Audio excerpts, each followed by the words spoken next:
The establishment of Hanko in 794 marked a fundamental shift in Japanese governance that would inadvertently create the conditions for the rise of the warrior class. Emperor Kamu's decision to relocate the capital from En to what would become Kyoto represented more than mere political maneuvering. It established a pattern of centralized court authority that would struggle to maintain control over Japan's vast and often rebellious provinces. The Heian court, obsessed with Chinese-inspired cultural refinement and Buddhist ceremonies, gradually withdrew from the practical concerns of military defense and provincial administration. This withdrawal created a power vacuum in the countryside that ambitious provincial families were quick to fill.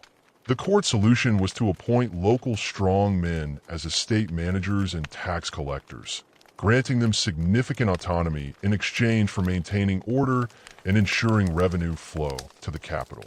These appointments, initially temporary administrative positions, evolved into hereditary roles that concentrated both economic and military power in the hands of provincial warrior families.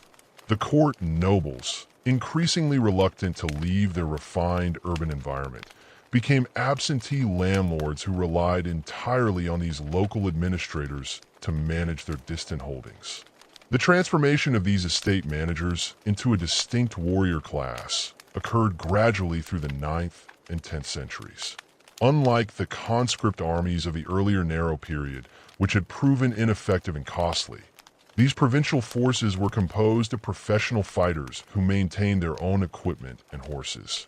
They developed a personal loyalty to their immediate commanders rather than abstract imperial authority, creating the foundation for the complex web of personal relationships that would define samurai culture. The northern frontier provided the crucible in which this emerging warrior ethos was forged. The campaigns against the Emishur peoples of northern Honshu, which stretched intermittently from the late 8th through the early 11th centuries, served as both training ground and proving ground for provincial warriors. The Emishur, skilled horsemen and archers who had successfully resisted imperial expansion for centuries, employed guerrilla tactics that rendered traditional Chinese military strategies obsolete. Fighting them required individual initiative, superior horsemanship, and deadly accuracy with the bow, skills that became hallmarks of samurai martial culture. These frontier conflicts were brutal affairs that bore little resemblance to the ceremonial warfare depicted in court literature. Warriors faced enemies who knew the terrain intimately and struck without warning from dense forests and mountain passes. Survival depended on personal skill rather than unit discipline, and success brought tangible rewards in the form of land grants and court appointments. The psychological impact of this frontier warfare cannot be overstated. It created a warrior mentality that valued practical effectiveness over theoretical knowledge and personal honor over bureaucratic rank. The most successful military commanders of this period began to attract followers from across the eastern provinces. These leaders offered protection, opportunity for advancement, and a share in the spoils of victory. In return, they demanded absolute loyalty and military service. This relationship, fundamentally different from the impersonal bureaucratic structures of the Han court, created tightly knit military bands bound together by personal oaths and shared danger. The Minamoto and Taira clans emerged as the most powerful of these military families, both tracing their origins to imperial princes who had been granted surnames and sent to the provinces to establish their own fortunes. The Minamoto, also known as the Genji, descended from Emperor Siwir and established their primary base in the Kanto region of eastern Japan. The Taira, or Hiker, claimed descent from Emperor Kimu and initially concentrated their power in the western provinces before expanding eastward. These genealogical claims to imperial blood were crucial to the legitimacy of both clans. In a society where bloodline determined social status, the ability to trace one's ancestry to an emperor provided justification for wielding power that might otherwise be considered rebellious. However, these imperial connections were often distant and sometimes fabricated, serving more as political tools than accurate historical records. What mattered was not the veracity of these claims, but their acceptance by followers and rivals. The Minamoto built their power through careful cultivation of relationships with local landowners and Buddhist monasteries throughout the Kanto Plain. They established a network of fortified compounds that served as both administrative centers and military strongholds. These facilities, typically constructed on elevated ground with commanding views of the surrounding countryside, featured wooden palisades, watchtowers, and storehouses for weapons and provisions. The main residence, built in the Shinden Zakuri style, adapted for defensive purposes, housed the clan leader family and provided meeting space for his retainers. The Taira pursued a different strategy, focusing on maritime trade and maintaining closer ties to the imperial court. Their base at Tsukushima, with its famous floating torii gate, symbolized their connection to both military power and religious authority. The Taira fleet controlled the inland sea, Japan's most important commercial waterway, generating enormous wealth that funded their military expansion and caught influence. This maritime focus gave them advantages in mobility and logistics that their land-based rivals initially struggled to match. The weapons and armor that distinguished these warrior bands from court soldiers evolved through practical experience rather than theoretical design.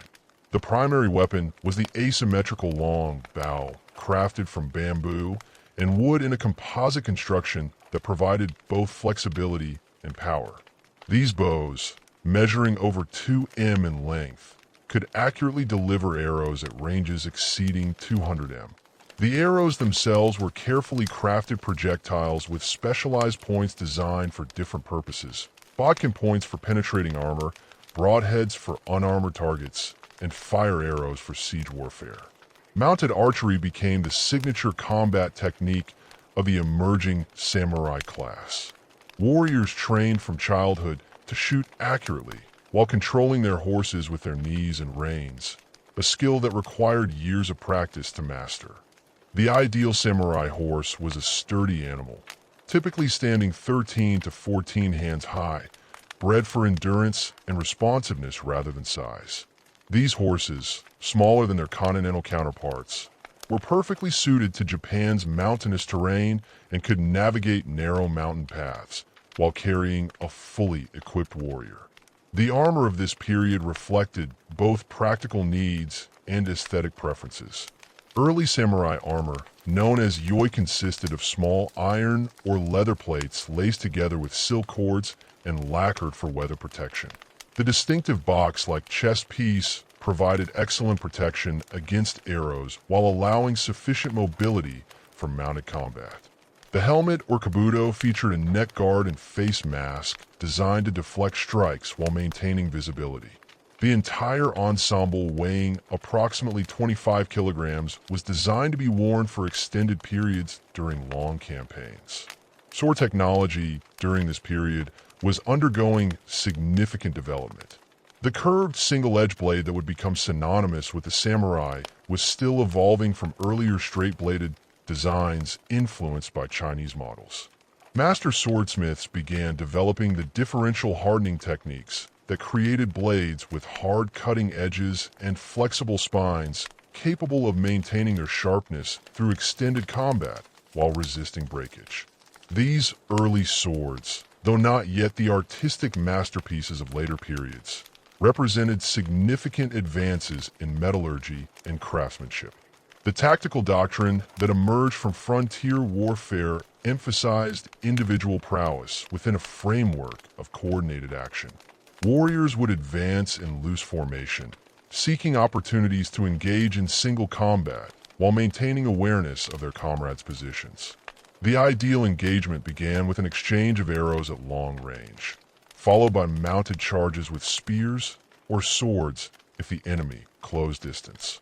This approach required extensive training and mutual trust among unit members, fostering the tight bonds that characterize samurai military organizations. Training regimens for young warriors included not only weapons practice, but also horsemanship, swimming, and various forms of physical conditioning. Mental preparation was equally important, involving meditation practices derived from Buddhist and Shinto traditions that emphasized mental clarity and emotional control under stress. These practices, initially pragmatic responses to the demands of warfare, gradually developed into elaborate philosophical systems that would define samurai culture for centuries. The economic foundation of this emerging warrior class rested on control of agricultural land and the peasants who worked it. Unlike European feudalism, where land ownership was typically granted by a superior lord, Japanese warriors often acquire their holdings through conquest, marriage, or direct cultivation of previously unused land. This created a more entrepreneurial approach to wealth accumulation and a stronger connection between military service and economic reward. The relationship between these provincial warriors and the imperial court remained complex and often contradictory throughout this formative period. Warriors needed court recognition to legitimize their local authority, while the court required military force to maintain its theoretical control over the provinces. This mutual dependence created opportunities for ambitious military leaders to gain influence at court while maintaining their regional power bases. Religious institutions played a crucial role in the development of samurai culture. During this period, Buddhist monasteries provided education, medical care, and sometimes military training for young warriors. Shinto shrines offered spiritual protection and served as neutral meeting grounds for rival clans. The syncretic religious practices that emerged from this interaction would profoundly influence samurai values and behavior patterns. The gradual militarization of Japanese society during the late Heian period created new social categories and relationships that challenged traditional court hierarchies. Provincial warriors began to see themselves as a distinct class with its own values and traditions, separate from both the refined court nobility and the agricultural peasantry. This emerging identity would crystallize during the conflicts of the late 12th century, setting the stage for the establishment of Japan's first military government. By the mid-12th century, the provincial warrior families that had emerged during the Heian period found themselves increasingly drawn into the political machinations of the imperial court. The court nobility, despite their cultural refinement and administrative expertise, had become militarily impotent and relied entirely on these armed provincial clans to resolve disputes that their elaborate bureaucratic procedures could not address. This dependence would prove catastrophic for the traditional order, as it gave ambitious military leaders direct access to the highest levels of government and intimate knowledge of court politics.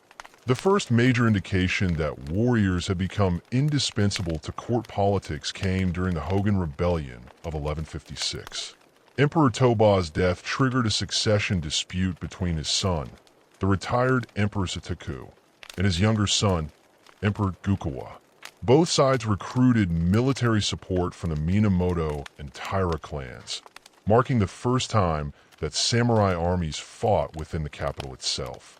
The conflict demonstrated the complete military helplessness of the court nobility who watched from their palace compounds as armed horsemen decided their political fate through combat in the streets of Kyoto.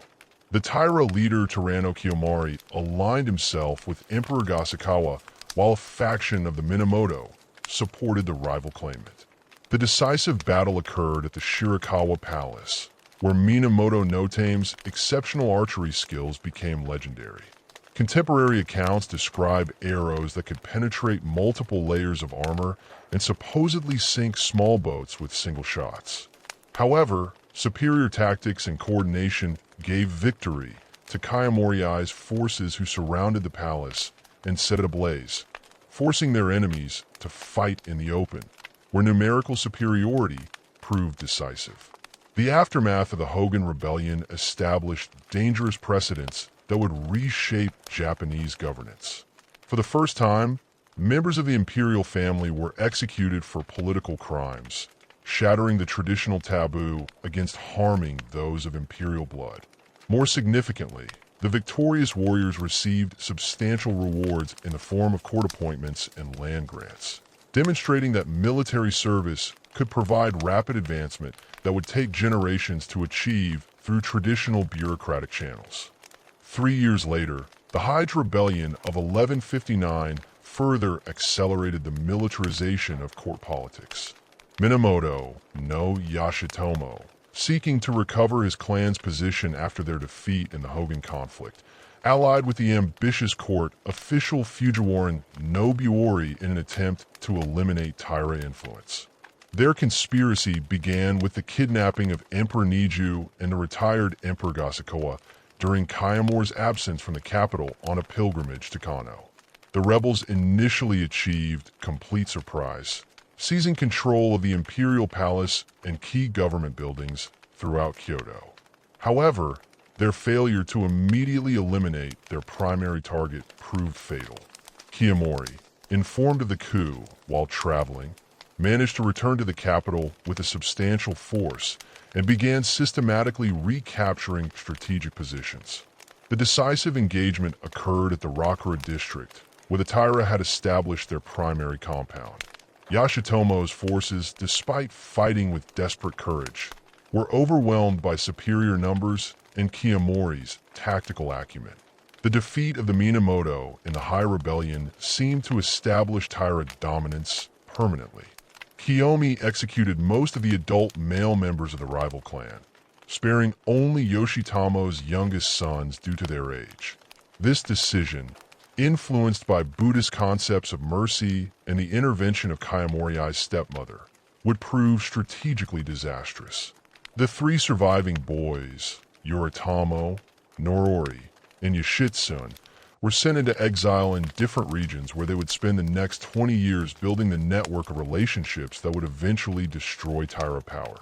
Komar's victory in 1160 marked the beginning of unprecedented military influence over imperial government. Unlike previous warrior leaders who had remained in their provincial strongholds after providing military service, Kiyomi established permanent residence in Kyoto and systematically infiltrated court hierarchy.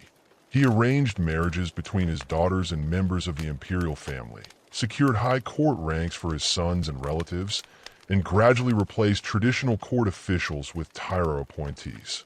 The Taira leader's approach to governance represented a fundamental departure from established patterns. Rather than maintaining the traditional separation between court and military affairs, he created a hybrid system that combined warrior efficiency with court legitimacy. Taira administrators trained in both martial arts and bureaucratic procedures could enforce imperial decrees through military force while maintaining the ceremonial forms that gave government actions legal validity. This integration of military and civilian authority generated enormous wealth for the Taira clan. Control of key court positions provided access to tax revenues from across Japan, while their maritime expertise allowed them to dominate trade with Song, China. The Taira fleet operating from bases throughout the inland sea collected customs duties, transported goods, and provided protection services that generated profits far exceeding traditional agricultural income. Contemporary records indicate that Taira wealth during this period surpassed that of many provincial governors and rivaled the resources of major Buddhist monasteries. However, Komori's success also created the conditions for eventual Taira downfall. His clan's rapid accumulation of court positions and economic privileges generated resentment among both traditional nobility and rival warrior families. The Taira began to adopt the refined lifestyle of court aristocrats, losing the martial edge that had brought them to power while simultaneously alienating potential military allies through their exclusionary policies. The situation deteriorated further when Kayamori attempted to manipulate imperial succession to place his infant grandson on the throne. This unprecedented assertion of military control over the imperial institution violated fundamental principles of Japanese governance and provided his enemies with powerful propaganda weapons.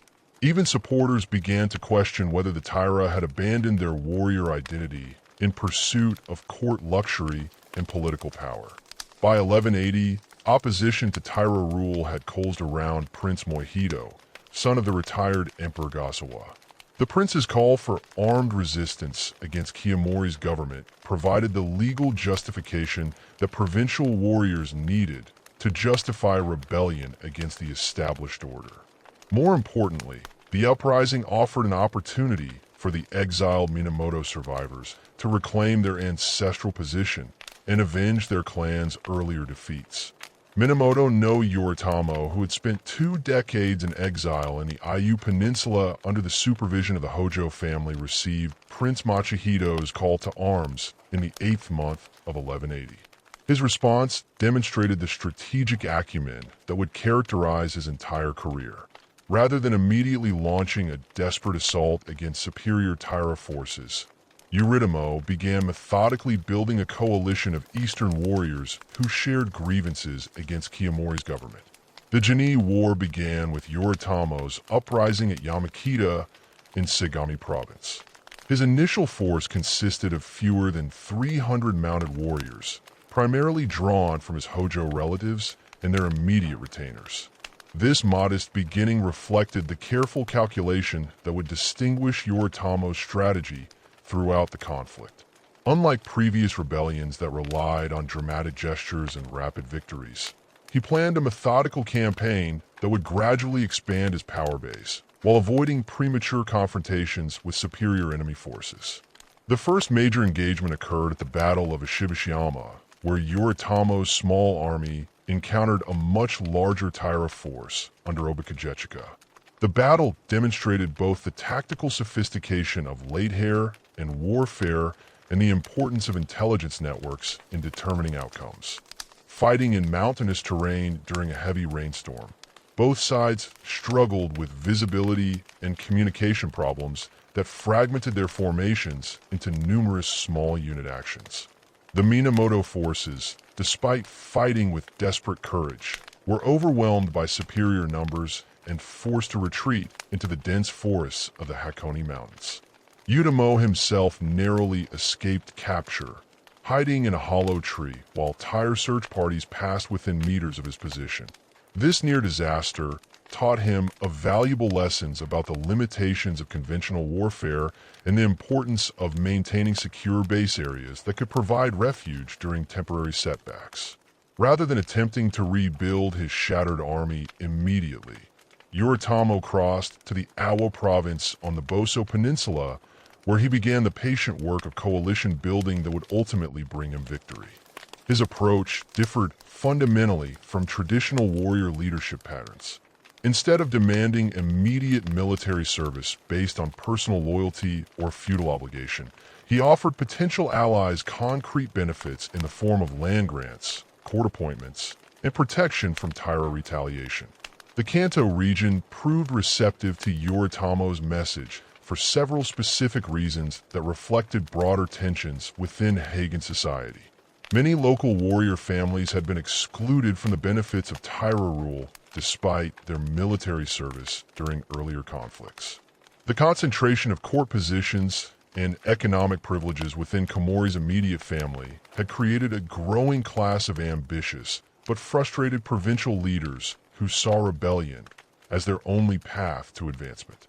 Additionally, the Taira government's increasing reliance on Chinese trade and court ceremony had alienated traditional warrior values that emphasized martial prowess and personal honor.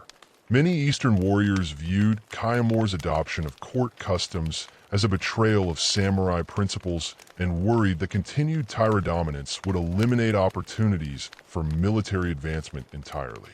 Yoritomo's success in attracting followers also reflected his sophisticated understanding of the economic and social changes that were transforming Japanese society. The growth of agricultural surplus and commercial activity had created new forms of wealth that existed outside traditional court hierarchies. Local strongmen who controlled these resources needed legal recognition and protection from arbitrary taxation or confiscation. By offering to formalize their positions within a military government structure, Uraimo provided solutions to practical problems that the existing court system could not address. The transformation of Uraimo's movement from desperate rebellion to serious military threat occurred with remarkable speed during the autumn of 1180. Within 2 months of his defeat at Shibashiyama, he had established a fortified headquarters at Kamakura and assembled an army of over 20,000 mounted warriors.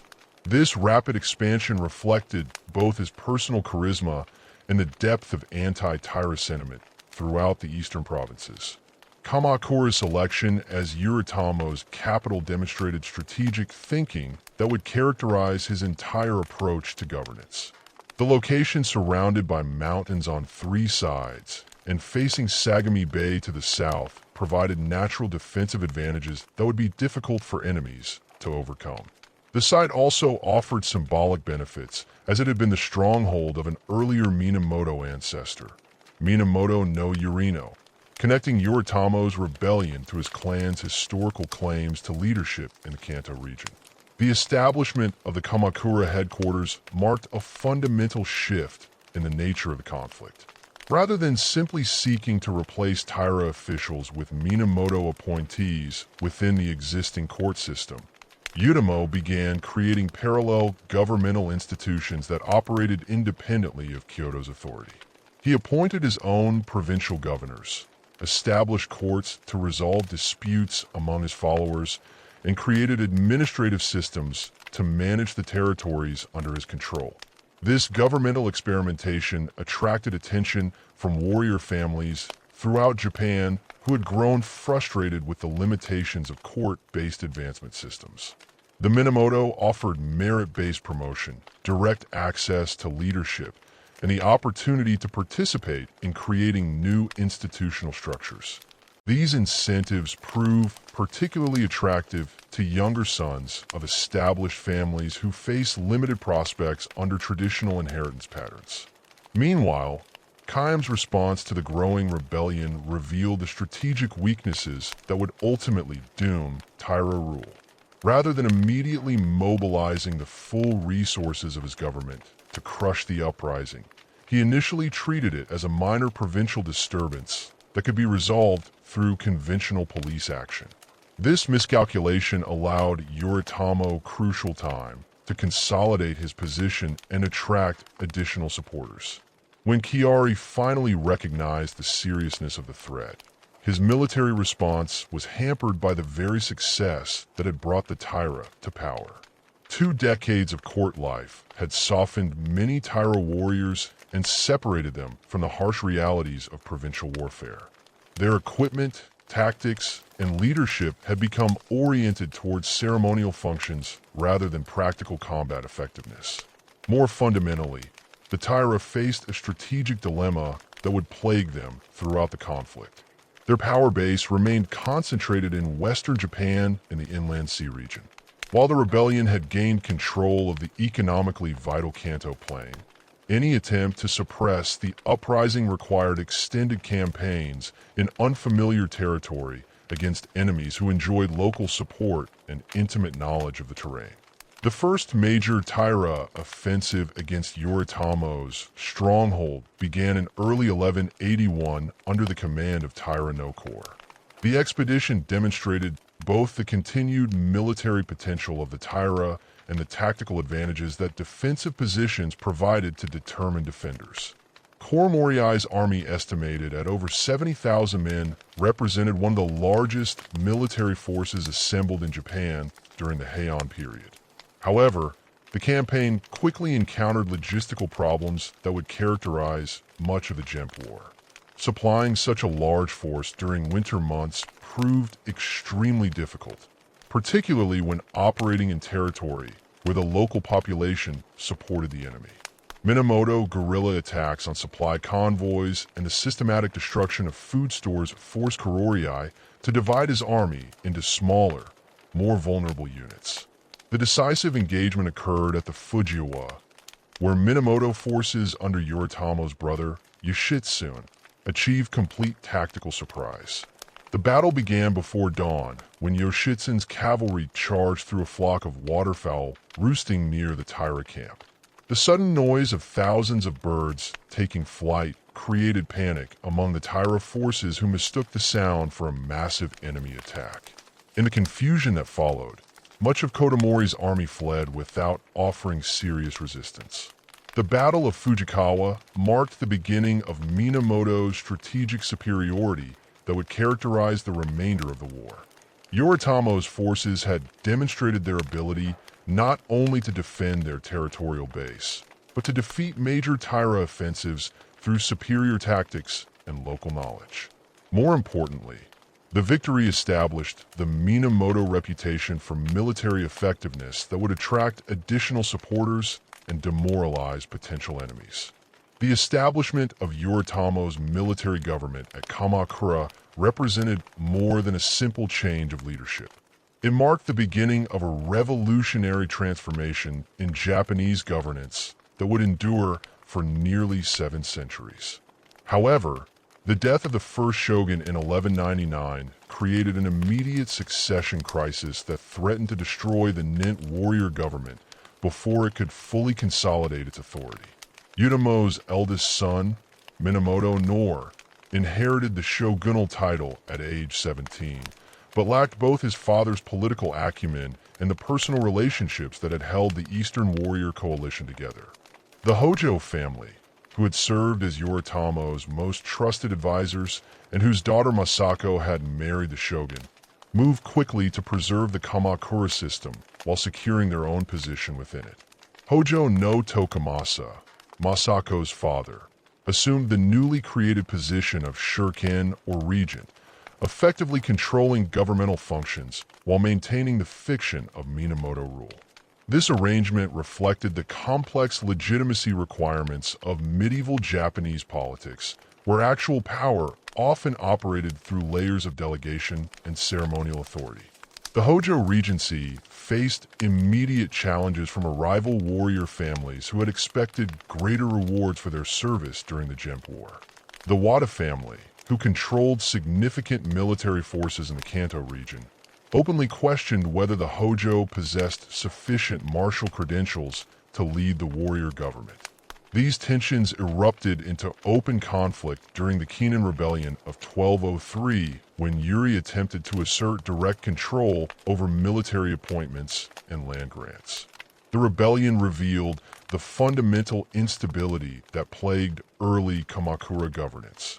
Yuri's supporters included many of the most accomplished military commanders from the Genii War, men who had earned their position through battlefield prowess rather than administrative skill. However, their individual martial excellence could not compensate for the Hojo family's superior understanding of governmental mechanics and their careful cultivation of institutional loyalty among mid-level officials. The decisive confrontation occurred not through dramatic battlefield encounters, but through a series of political maneuvers that isolated Yuri from his power base. Tokumasa systematically transferred key military commands to Hojo allies while simultaneously spreading rumors about the young shogun's mental stability and fitness for leadership. When Yuri finally attempted to mobilize forces against the Regency, he discovered that most of his nominal supporters had already switched sides or adopted positions of cautious neutrality. Yuri's assassination in 1204 eliminated the last serious challenge to Hojo dominance within the Kamakura government. His younger brother, Sanetomo, proved more amenable to regent control and focused his energies on poetry and court ceremony rather than military affairs. This arrangement suited Hojo interests perfectly, as it allowed them to exercise real authority while maintaining the symbolic legitimacy that Minamoto bloodline provided to their warrior government. The consolidation of Hojo power coincided with the development of sophisticated administrative systems that would define Kamakura governance for over a century. Unlike the Han court's reliance on Chinese bureaucratic models, the warrior government created pragmatic institutions designed to address specific problems facing the military class. The most significant of these innovations was the Mandoro, or administrative board, which handled financial matters, land disputes, and personnel appointments with remarkable efficiency. The creation of the Jōi Shikomoku in 1232 represented the culmination of this institutional development. This legal code, consisting of 51 articles, established standardized procedures for resolving disputes among warriors while preserving local customs and practices that varied across different regions.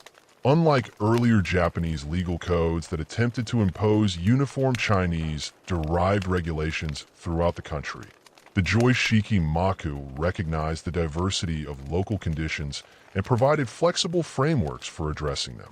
The code's approach to land tenure reflected the practical realities of warrior society rather than theoretical legal principles. It recognized that military service created legitimate claims to landed rewards, but also acknowledged that excessive fragmentation of holdings could undermine the economic foundation of the warrior class. The provisions regarding inheritance attempted to balance individual rights with collective security needs, allowing for division of property while maintaining minimum holdings necessary to support mounted warriors. Criminal law under the Jōi Shikomoku emphasized restitution and practical deterrence rather than abstract concepts of justice. Punishments were designed to compensate victims and prevent future offenses while preserving the military potential of the warrior class. Capital punishment was reserved for the most serious crimes, reflecting both Buddhist influences and the practical consideration that executing trained warriors reduced the government's military capabilities. The administrative efficiency of the Hojo system became particularly evident in its handling of the complex land tenure arrangements that had developed during the late Heian period. The proliferation of private estates, tax exemptions, and overlapping jurisdictions had created a legal nightmare that the imperial court had been unable to resolve. Kamakura officials, working with detailed surveys and standardized procedures, systematically clarified property rights and eliminated many of the contradictions that had paralyzed earlier attempts at land reform. This administrative competence attracted support from warrior families throughout Japan who had grown frustrated with the arbitrary and inefficient procedures of the imperial court. The Kamakura government offered predictable legal processes, merit-based advancement opportunities, and protection from the capricious demands of court nobles. These practical benefits proved more attractive to most warriors than the ceremonial honors and cultural prestige that the Kyoto court could provide. However, the success of Hojo governance also created new problems that would eventually threaten the stability of the entire system. The concentration of administrative power within a single family generated resentment among other warrior clans who felt excluded from meaningful participation in government. The Hojo response to these concerns involved creating additional layers of bureaucracy and expanding the number of official positions. But these measures failed to address the fundamental issue of power distribution. The economic prosperity that characterized much of the early Kamakura period masked underlying structural problems that would become acute during times of crisis. The warrior government's financial system depended heavily on agricultural taxation and fees collected from land transactions. This revenue base proved adequate during periods of peace and normal harvests, but lacked the flexibility needed to address extraordinary expenses, such as large-scale military campaigns. The first serious test of this financial system came with the Mongol invasions of the late 13th century. The Yuan dynasty, established by Kublai Khan after the Mongol conquest of Song China, had unified the Chinese mainland and Korean peninsula under a single imperial authority for the first time in centuries. This consolidation created unprecedented military and economic resources that enabled the Mongols to contemplate overseas expansion on a scale that no previous Chinese dynasty had attempted. Kublai Khan's initial diplomatic overtures to Japan in 1268 reflected standard Mongol practices for incorporating new territories into their empire. The Khan's letter delivered through Korean intermediaries demanded Japanese acknowledgement of Mongol suzerainty and the payment of tribute in exchange for protection and trading privileges. The language of the communication, while following diplomatic conventions, contained implicit threats that made clear the consequences of rejection. The Hojo regent document decision to ignore these diplomatic initiatives represented a fundamental miscalculation of Mongol capabilities and intentions. Japanese leaders, isolated by geography and lacking recent experience with continental warfare, failed to comprehend the scale of military resources that the Yuan dynasty could deploy against them. Their confidence was based largely on successful resistance to earlier Chinese and Korean invasions during the 7th century. Conflicts that bore little resemblance to the coordinated assault that Kublai Khan was planning. The first Mongol invasion fleet departed from Korean ports in November 1274, with approximately 900 vessels carrying 23,000 Mongol and Korean troops along with their horses, siege equipment, and supplies for an extended campaign. This armada represented the largest amphibious assault attempted in East Asian waters up to that time, requiring months of preparation and the mobilization of resources from across the Mongol Empire.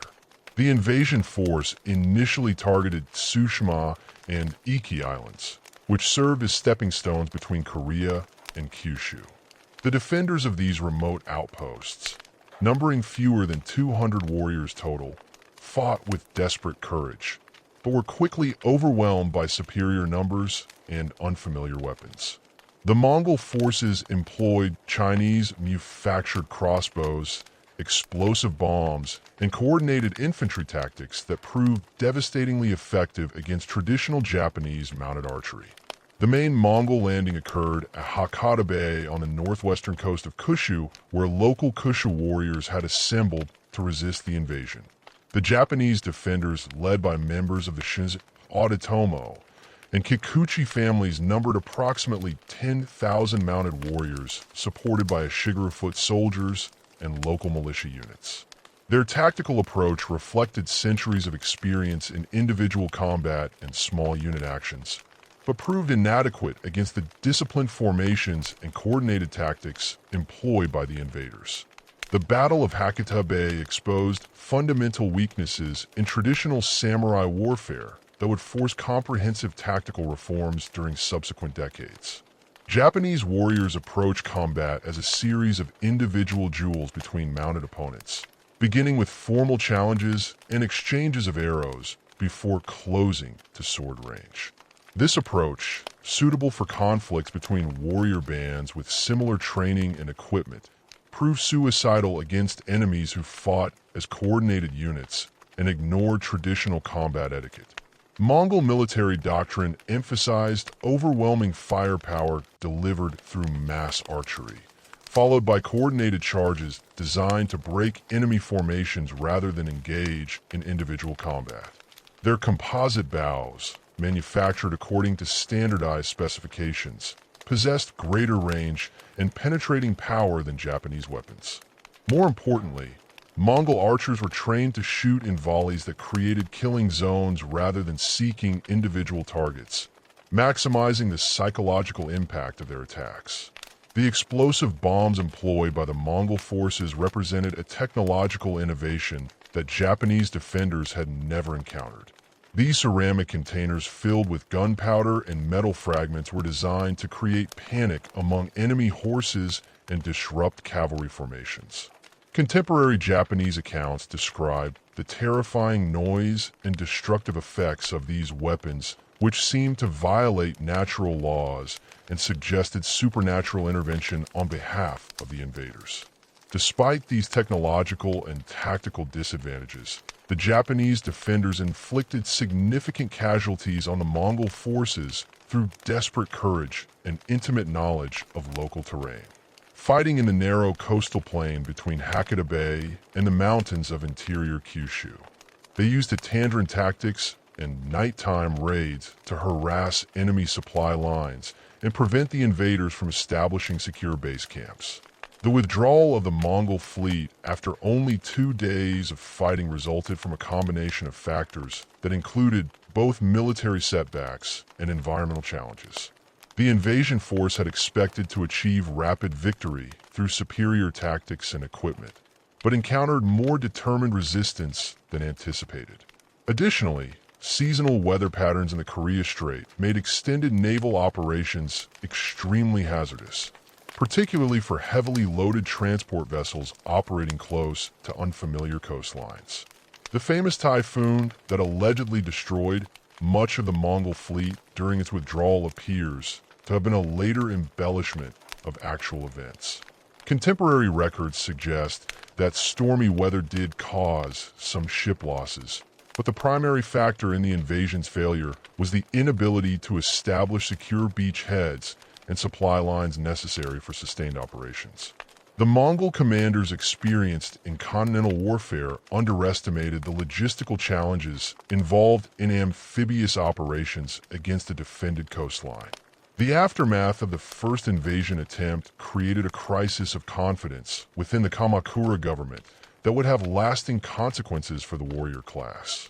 The Hojo Regency had successfully organized the defense of Kyushu, but the cost of mobilizing forces from across Japan and maintaining them in a state of readiness strained the government's financial resources. More problematically, the traditional system of rewarding military service through land grants proved impossible to implement since the defenders had been protecting existing territories rather than conquering new ones. This inability to provide tangible rewards for military service violated fundamental expectations of the warrior class and created widespread resentment among families who had incurred significant expenses preparing for and participating in the defense. Many warriors had sold property or borrowed money to equip themselves and their followers for the campaign, expecting to recoup these investments through the distribution of conquered lands. The absence of such rewards left them in worse financial condition than before the invasion. The Hojo response to these complaints involved creating new administrative positions and honorary titles. But these measures failed to address the underlying economic problems facing the warrior class. The increasing monetization of the Japanese economy during the late Kamakura period had created new forms of wealth and expense that the traditional land-based reward system could not accommodate. Warriors needed cash to purchase imported weapons and equipment, but the government lacked mechanisms for generating and distributing monetary rewards. Kublai Khan's decision to launch a second invasion attempt reflected both his determination to complete the conquest of Japan and his confidence that the lessons learned from the first campaign would ensure success. The Yuan dynasty had spent 6 years preparing for this assault, constructing new vessels specifically designed for amphibious operations and assembling forces from across the Mongol Empire.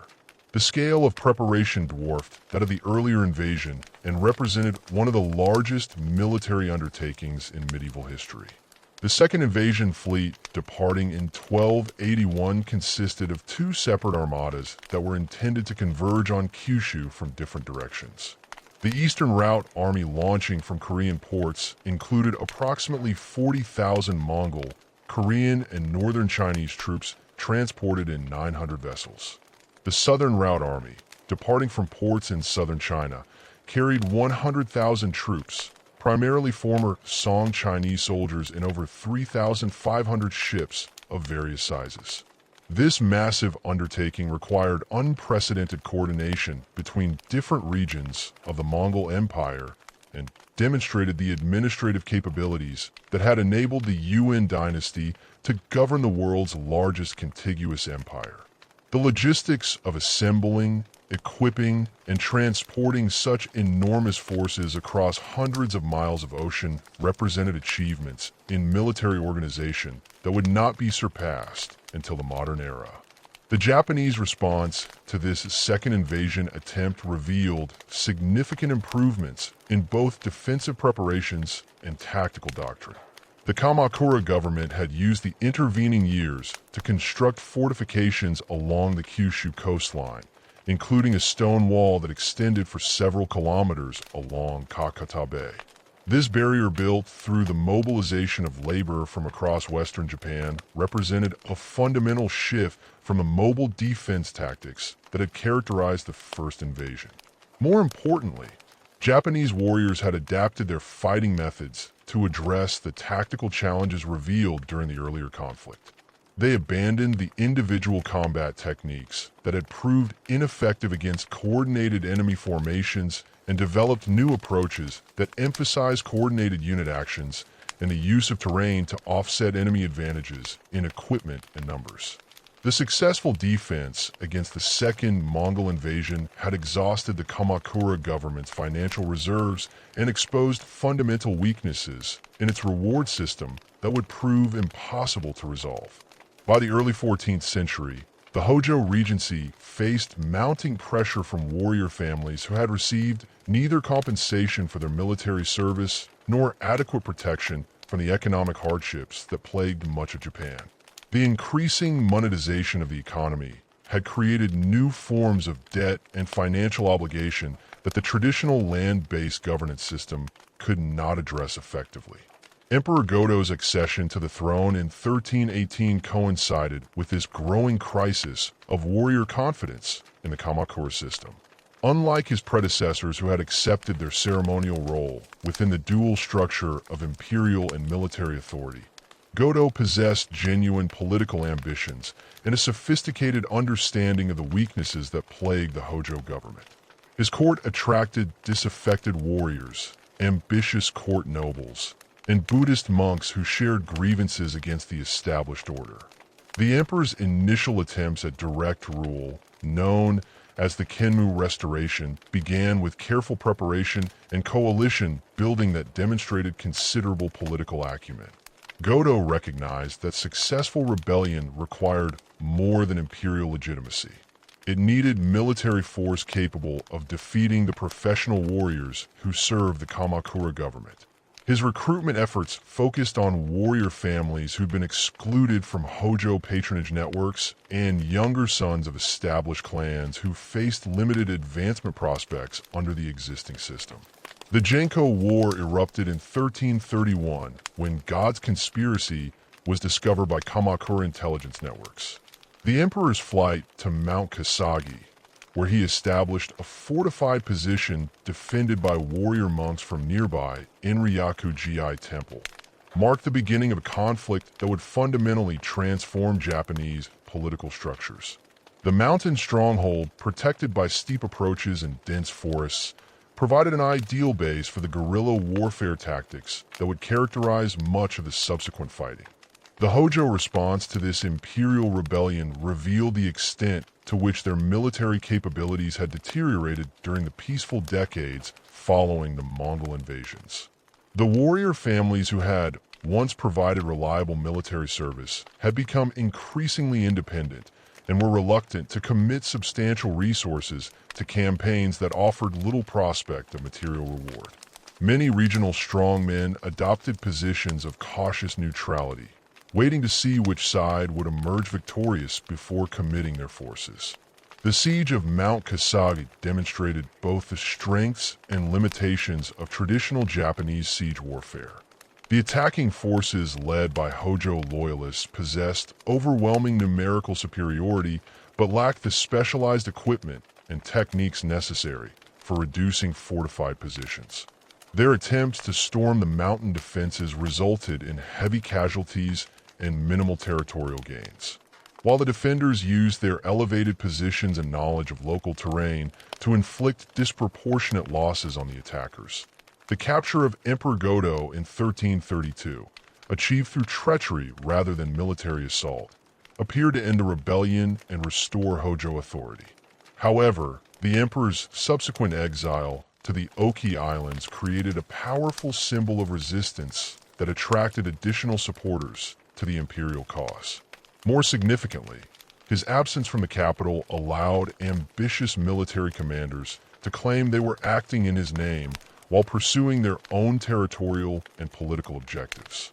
Kusanagi Musashi emerged during this period as the most innovative and effective of the imperial military commanders. Operating from fortified positions in the mountainous regions south of Kyoto, He developed tactical approaches that maximized the advantages of defensive terrain while minimizing the impact of enemy numerical superiority. His fortress at Chihaya, constructed on a steep hillside with carefully prepared killing zones and concealed positions, became a model for defensive architecture that would influence Japanese military engineering for centuries.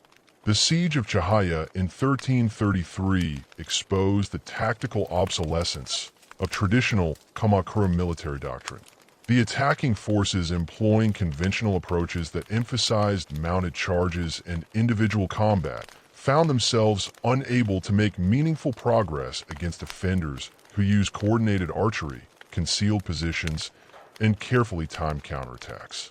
Masashige's forces employed deception, night raids, and psychological warfare to demoralize their enemies and create an impression of supernatural intervention on behalf of the imperial cause.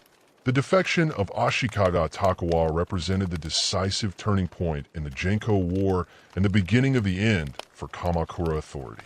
Takaoji, a member of a cadet branch of the Minamoto clan, had initially served the Hojo government loyally and commanded significant military forces in the eastern provinces. His decision to join the imperial cause reflected both personal ambition and a calculated assessment that the Kamakura system could no longer provide effective governance or adequate rewards for military service. Toi's switch of allegiance triggered a cascade of defections that rapidly undermined Hojo military capabilities throughout Japan. Regional strong men who had been waiting for a clear indication of which side would prevail began declaring for the imperial cause, bringing with them substantial military forces and control over strategic territories. The speed of this collapse demonstrated that Hojo authority had been maintained more through habit and tradition than through genuine loyalty or effective governance.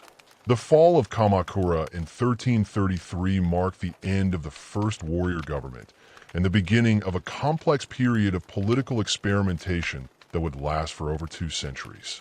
The destruction of the Hojo stronghold involved systematic burning of government buildings, temples, and residential compounds that had housed the warrior elite for nearly 150 years.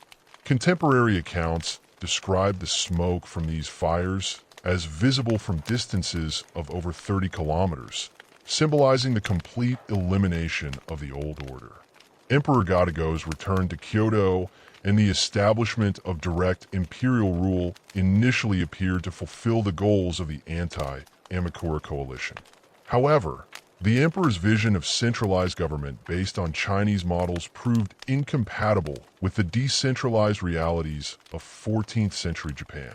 His attempts to restore court-based administration and reduce the influence of warrior families alienated many of the military leaders who had made his victory possible.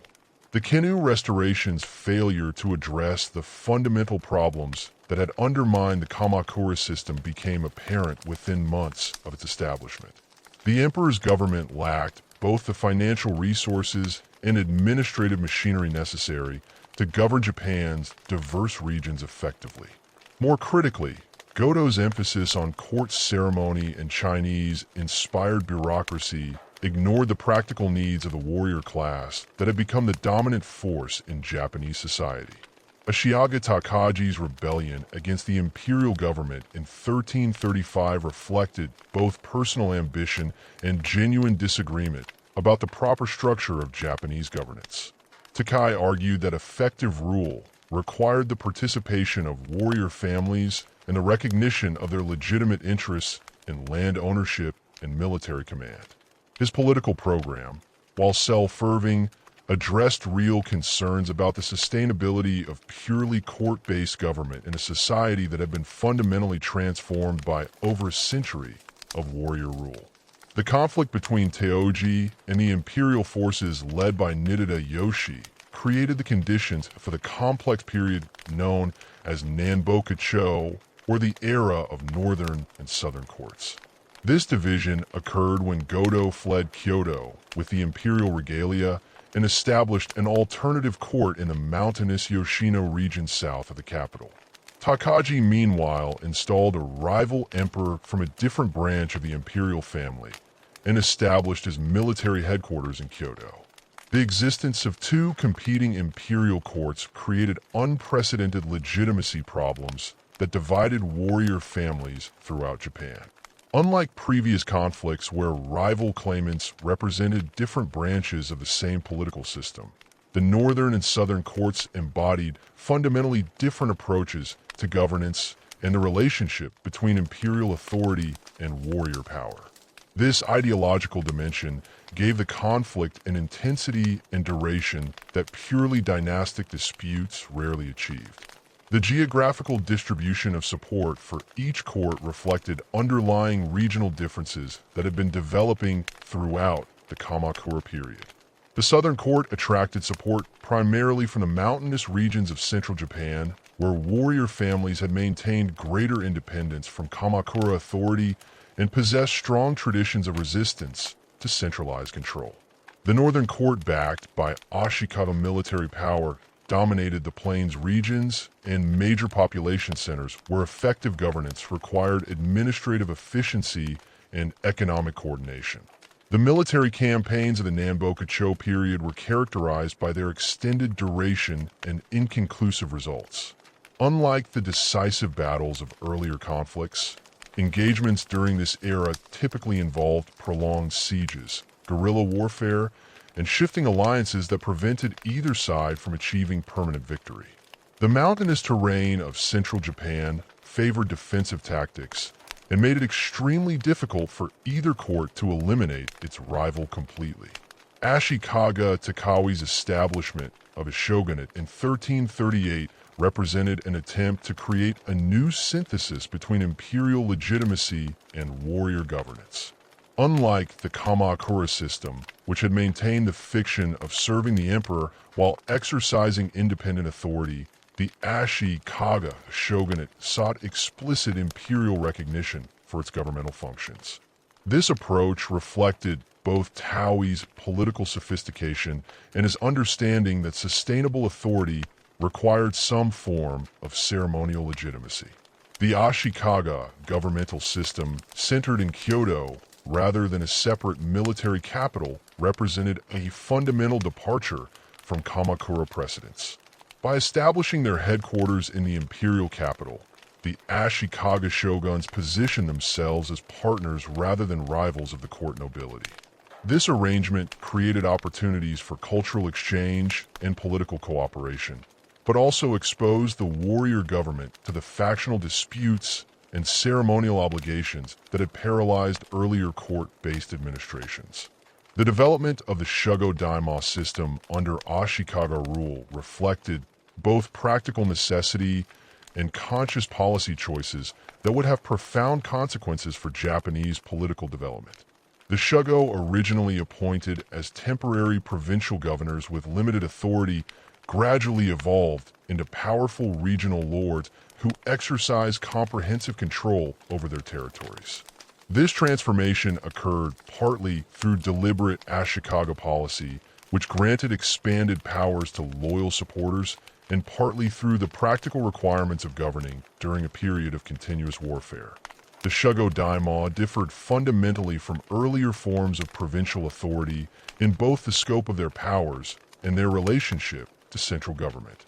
Unlike Kamakura-era governors who had served primarily as military commanders and tax collectors, the Shugo Daimyo exercised judicial, administrative, and economic functions that made them virtually independent rulers within their domains. They maintained their own armies, collected taxes, administered justice, and conducted diplomatic relations with neighboring territories. This decentralization of authority created a complex political landscape where effective power was distributed among dozens of regional strongmen who owed nominal allegiance to the Ashikaga shogun, but pursued their own interests when those conflicted with central government policy. The shogun's authority depended on his ability to maintain a coalition of these powerful lords through a combination of rewards, threats, and diplomatic maneuvering that required constant attention and considerable resources. The economic foundation of the Shugo Daimyo system rested on their control of agricultural production and local commerce within their territories. Unlike the Kamakura system, which had relied primarily on income from specific land grants, the Shugo Daimyo collected taxes from all economic activity within their domains. This comprehensive approach to revenue generation provided them with greater financial resources than earlier provincial authorities, but also required more sophisticated administrative systems to manage effectively. The development of castle towns during this period reflected both the military needs of the Shugo Daimyo and the economic opportunities created by their territorial control. These fortified settlements, typically constructed around the lord's primary residence, served as administrative centers, military bases, and commercial hubs that attracted merchants, artisans, and service providers. The concentration of economic activity in these planned communities created new forms of wealth and social organization that would profoundly influence Japanese urban development. The Unin War, which erupted in 1467, represented the culmination of tensions that had been building within the Ashikaga system for over a century. The conflict originated as a succession dispute within the shogunal family, but quickly expanded to encompass broader questions about the distribution of power among the Shugo Daimyo and the proper relationship between central and regional authority. The involvement of virtually every major warrior family in Japan transformed what might have been a limited dynastic conflict into a comprehensive civil war. The immediate cause of the Unin War lay in the disputed succession of Ashikaga Yoshimasa, who had failed to produce a male heir and had designated his brother Yoshimi as his successor. However, the subsequent birth of his son Yoshihisa created competing claims that different factions of Shugo supported for their own strategic reasons. The Hosokawa family, led by Hosokawa Katsumoto, supported Yoshimi's claim, while their rivals, the Yamaina clan under Yamaina Sosen, backed the infant Yoshihisa. The military campaigns of the Unin War were characterized by their destructive impact on Kyoto and the surrounding regions. Unlike earlier conflicts that had involved mobile campaigns across broad geographical areas, much of the fighting during this war occurred within the capital itself, where competing armies constructed fortifications and engaged in house-to-house combat that devastated the urban infrastructure. Contemporary accounts describe entire districts reduced to ash and rubble, with major temples and aristocratic residences suffering complete destruction. The tactical innovations that emerged during the Unin War reflected both the urban environment in which much of the fighting occurred and the changing social composition of Japanese armies. The Shugo Daimyo increasingly relied on a Shigeru-foot soldiers rather than traditional mounted warriors, reflecting both economic considerations and the tactical requirements of siege warfare. These professional infantry units, equipped with spears, crossbows, and early firearms, proved more effective than cavalry in the confined spaces and fortified positions that characterized urban combat. The introduction of firearms to Japan in 1543 by Portuguese traders represented a technological revolution that would fundamentally transform Japanese warfare during the final decades of the Ashikaga period. The first arquebus demonstrations conducted on the island of Tanegashima revealed both the potential and limitations of these new weapons.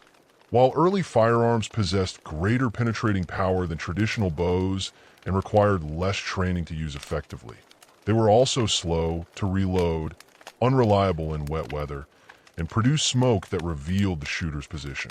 Japanese craftsmen renowned for their metallurgical skills quickly mastered the techniques necessary to manufacture firearms domestically. Within a decade of their introduction, Japanese-made arquebuses were being produced in quantities that exceeded European manufacturing capabilities. This rapid adoption reflected both the technical sophistication of Japanese metalworkers and the urgent military needs created by the continuous warfare of the Sengoku period. The tactical implications of firearm adoption extended far beyond simple weapon substitution. The effectiveness of mass fire required new forms of military organization and training that emphasized unit coordination rather than individual prowess. Infantry formations equipped with firearms needed protection from cavalry charges and coordination with other weapon systems to maximize their effectiveness. These requirements contributed to the development of more complex military hierarchies and specialized command structures. Castle architecture underwent dramatic evolution during this period in response to both firearm technology and the changing nature of siege warfare. The traditional wooden palisades and earthwork fortifications that had characterized earlier defensive systems proved inadequate against artillery and sustained bombardment. Japanese military engineers developed sophisticated stone construction techniques that created defensive systems capable of withstanding both conventional assault and gunpowder weapons. The emergence of the Sengoku period around 1477 marked the beginning of an era of unprecedented military innovation and political fragmentation that would continue until national reunification in the late 16th century. The collapse of effective Ashikaga authority created opportunities for ambitious regional leaders to expand their territories and influence through military conquest. This competitive environment stimulated rapid development in military technology, tactical doctrine, and governmental administration as survival depended on maintaining advantages over rivals. The collapse of centralized Ashikaga authority after the Unin War created a power vacuum that ambitious regional strongmen were quick to exploit. By 1477, Japan had fragmented into dozens of independent territories controlled by Sengoku daimyo, who owed no meaningful allegiance to the enfeebled Ashikaga shogunate in Kyoto. These warlords, emerging from various backgrounds, including former Shugo families, successful military commanders, and even wealthy merchants who had purchased warrior status, shared common characteristics that distinguished them from their predecessors. Ruthless pragmatism, innovative military thinking, and sophisticated understanding of economic warfare. The Sengoku daimyo revolutionized Japanese military organization through systematic professionalization of their armed forces. Unlike the traditional warrior bands that had relied on seasonal campaigns and part-time soldiers who returned to agricultural duties during planting and harvest seasons, these new military leaders maintained standing armies equipped and trained for continuous operations. The core of these forces consisted of professional Ashiguru infantry recruited from the peasant class and provided with standardized equipment, regular pay, and intensive training and coordinated tactics. This military revolution required corresponding innovations in logistics and supply systems. The Sengoku daimyo developed sophisticated networks of supply depots, weapons manufacturers, and transportation systems that could sustain armies in the field for extended periods. They established armies within their castle towns, where skilled craftsmen produced weapons according to standardized specifications, ensuring compatibility and ease of maintenance. These manufacturing centers also served as training facilities where young warriors learned not only individual combat skills, but also the complex coordination required for effective unit operations. The economic foundation supporting these military innovations rested on comprehensive exploitation of territorial resources through improved agricultural techniques, expanded commerce, and systematic taxation. The Sengoku daimyo implemented land surveys that accurately assessed agricultural productivity, enabling them to maximize tax revenues while maintaining peasant productivity. They encouraged technological improvements, such as new rice varieties, better irrigation systems, and more efficient farming tools that increased yields and supported larger populations. Oda Nobunaga emerged from this competitive environment as the most innovative and successful of the Sengoku daimyo. Though his initial position hardly suggested future dominance, the Oda clan controlled only a portion of Ari province, surrounded by more powerful neighbors who initially dismissed Nobunaga as an eccentric young lord whose unconventional behavior violated traditional warrior customs. His tendency to wear foreign clothing, associate with merchants and foreigners, and ignore ceremonial protocols led many contemporaries to underestimate his strategic capabilities and military potential. Nobunaga's first major victory at the Battle of Okahazama in 1560 demonstrated the tactical innovations that would characterize his entire career. Imagawa Yoshimoto, one of the most powerful daimyo in eastern Japan, had assembled an army of approximately 25,000 troops for a march on Kyoto that would have established Imagawa dominance over central Japan. The Imagawa forces, confident in their numerical superiority and Yoshimoto's reputation as a military commander, made camp in a narrow valley during a heavy rainstorm, assuming that the weather would prevent any serious attack. Nobuona's response violated every conventional principle of samurai warfare. Rather than accepting the hopelessness of a situation or seeking to negotiate terms, he assembled a force of fewer than 3,000 men and launched a surprise assault during the height of the storm. His troops moving through mountain paths that the enemy had not bothered to guard achieved complete tactical surprise by attacking the Imagawa headquarters directly rather than engaging the main army.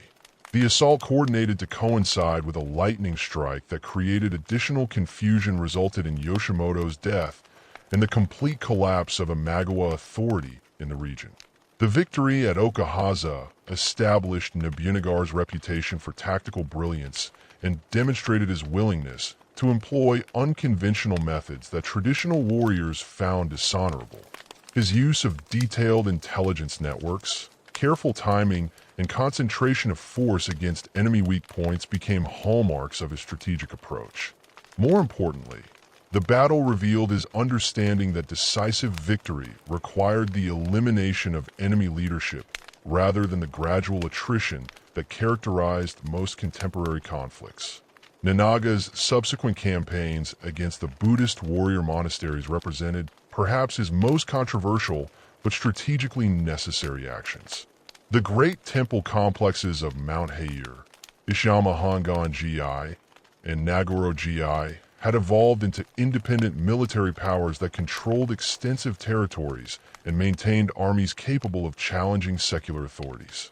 These religious institutions, protected by their sacred status and supported by networks of affiliated temples throughout Japan, represented obstacles to centralized authority that no unification effort could ignore. The siege of Ishiyama Hongan-ganji, lasting from 1570 to 1580, demonstrated both the military capabilities of Buddhist institutions and Nobunaga's determination to eliminate all independent power centers. The fortress temple, constructed on a strategic site overlooking Osaka Bay, possessed sophisticated defensive works that incorporated both traditional Japanese architecture and European-influenced artillery positions. The defending monks, supported by thousands of armed peasant believers known as Iko-Aiki, employed firearms, cannons, and coordinated infantry tactics that rivaled those of professional armies. Nobunaga's approach to this siege revealed his systematic method of warfare that combined military pressure with economic strangulation and psychological intimidation. His forces constructed a network of fortified positions that surrounded the temple complex, cutting off supply lines and preventing reinforcement. Simultaneously, he negotiated agreements with Portuguese traders that provided his armies with superior firearms and gunpowder while denying these resources to his enemies. The siege also featured extensive use of naval forces to control access routes through Osaka Bay, demonstrating Nobunaga's understanding of combined arms warfare. The destruction of the Inryaku-ji temple complex on Mount Hei in 1571 shocked contemporaries through its thoroughness and apparent sacrilege. Nobunaga's forces, numbering approximately 30,000 troops, systematically burned every building within the temple grounds and killed virtually every inhabitant, including monks, servants, women, and children. This action, unprecedented in Japanese history for its scale and brutality, served multiple strategic purposes. It eliminated a military threat, demonstrated the consequences of resistance, and established Nobunaga's reputation for ruthlessness that would deter future opposition. The tactical innovations that Nobunaga introduced to Japanese warfare extended beyond mere adoption of firearms to encompass fundamental changes in military organization and battlefield doctrine. His armies employed coordinated formations of arabuzias protected by spearmen and supported by cavalry units trained for specific tactical roles rather than individual combat. These formations required extensive training and discipline that transformed warfare from a series of personal duels into coordinated unit actions directed by professional officers. The Battle of Nagakuri in 1584 fought after Nobuenaga's death demonstrated how completely his innovations had transformed Japanese military practice. Engagement involving forces loyal to Toyoto Miyayoshi and those supporting Tokugawa Ieyasu featured complex tactical maneuvers that would have been impossible with traditional warrior bands.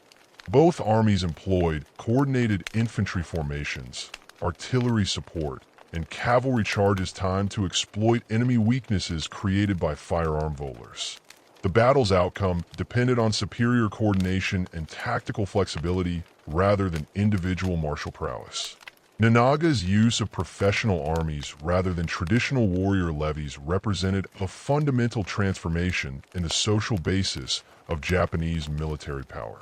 His forces included large numbers of Shigeru recruited from the peasant class and provided with standardized equipment and regular wages.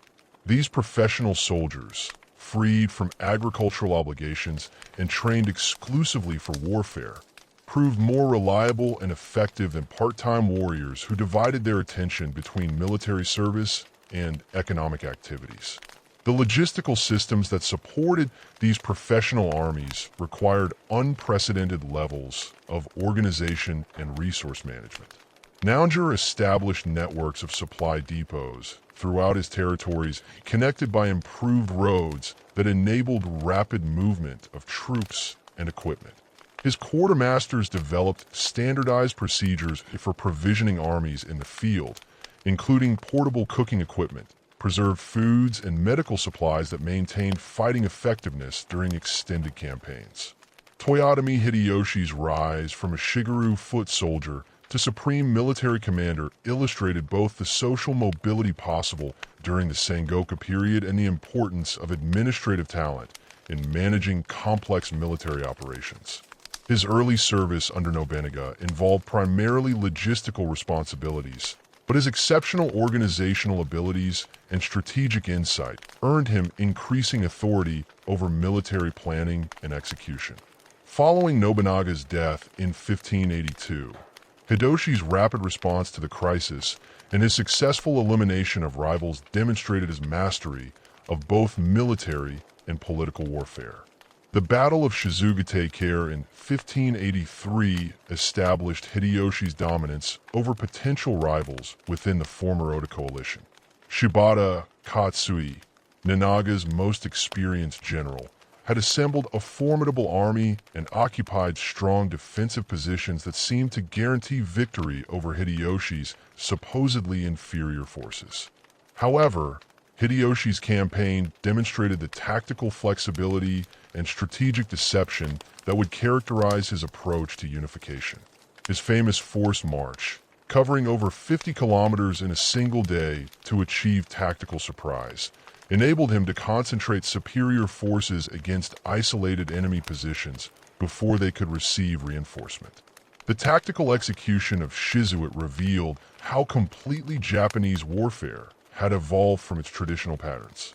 Both armies employed coordinated formations of arquebusiers, spearmen, and cavalry operating according to predetermined battle plans rather than responding to battlefield developments through individual initiative. The decisive phase involved carefully timed attacks by multiple units that created overwhelming pressure at specific points in the enemy line, forcing complete collapse rather than gradual withdrawal. Hideyoshi's continuation of Nobunaga's unification program required adaptation of military methods to address different strategic challenges. While Nobunaga had focused primarily on eliminating independent power centers within central Japan, Hideyoshi faced the more complex task of integrating diverse regional powers into a unified national system. This required not only military conquest, but also diplomatic negotiation, economic incentives, and administrative reforms that addressed the legitimate concerns of potential allies. The Siege of Odoir in 1590 demonstrated Hideyoshi's mastery of siege warfare and his ability to coordinate massive military operations involving over 200,000 troops drawn from across Japan. The Hojo clan's fortress at Odawara, constructed according to the most advanced defensive principles and supplied for extended resistance, represented the culmination of Sengoku period castle architecture. The defensive system included multiple concentric walls, sophisticated artillery positions, and underground tunnels that enabled defenders to launch surprise attacks against besieging forces. Hideyoshi's approach to this siege combined overwhelming force with innovative tactical methods that neutralized the defenders' advantages. His engineers constructed elaborate siege works that included artificial hills providing elevated firing positions, covered approaches that protected attacking forces, and diversion tunnels designed to undermine the castle's foundations. The siege also featured extensive use of naval forces to prevent supply shipments and psychological warfare designed to demoralize the defenders through demonstrations of superior resources and determination. The completion of national unification through the Odawara campaign marked a fundamental transformation in Japanese political organization that ended nearly 2 centuries of fragmented authority. Hideyoshi's distribution of the conquered Hojo territories to loyal supporters established precedents for land redistribution that would influence Tokugawa governance policies. More immediately, the campaign demonstrated that no regional power, regardless of defensive preparations or traditional autonomy, could resist the combined military resources of a unified Japan. The invasions of Korea, launched in 1592 and resumed in 1597, represented Hideyoshi's attempt to channel the military energies of a unified warrior class toward external conquest while establishing Japanese dominance over East Asian trade networks. The initial invasion force of approximately 160,000 troops constituted the largest military expedition in Japanese history up to that time, requiring unprecedented logistical coordination and strategic planning. The army included contingents from virtually every major daimyo domain, equipped with the most advanced weapons and organized according to the tactical innovations developed during the Unification Wars. The early phases of the Korean campaign revealed both the strengths and limitations of Japanese military methods when applied to continental warfare. The invasion forces achieved rapid initial success, capturing Seoul within 3 weeks and advancing deep into Korean territory through superior tactics and equipment. Japanese armies employed coordinated formations of arquebus and spearmen that proved devastatingly effective against Korean forces trained primarily for defensive operations against traditional enemies. However, the extended supply lines required to sustain large armies on the Korean peninsula exposed logistical weaknesses that would plague Japanese operations throughout both invasions. The transport of food, ammunition, and replacement equipment across the Korea Strait required naval resources that Japan struggled to maintain against Chinese and Korean naval opposition.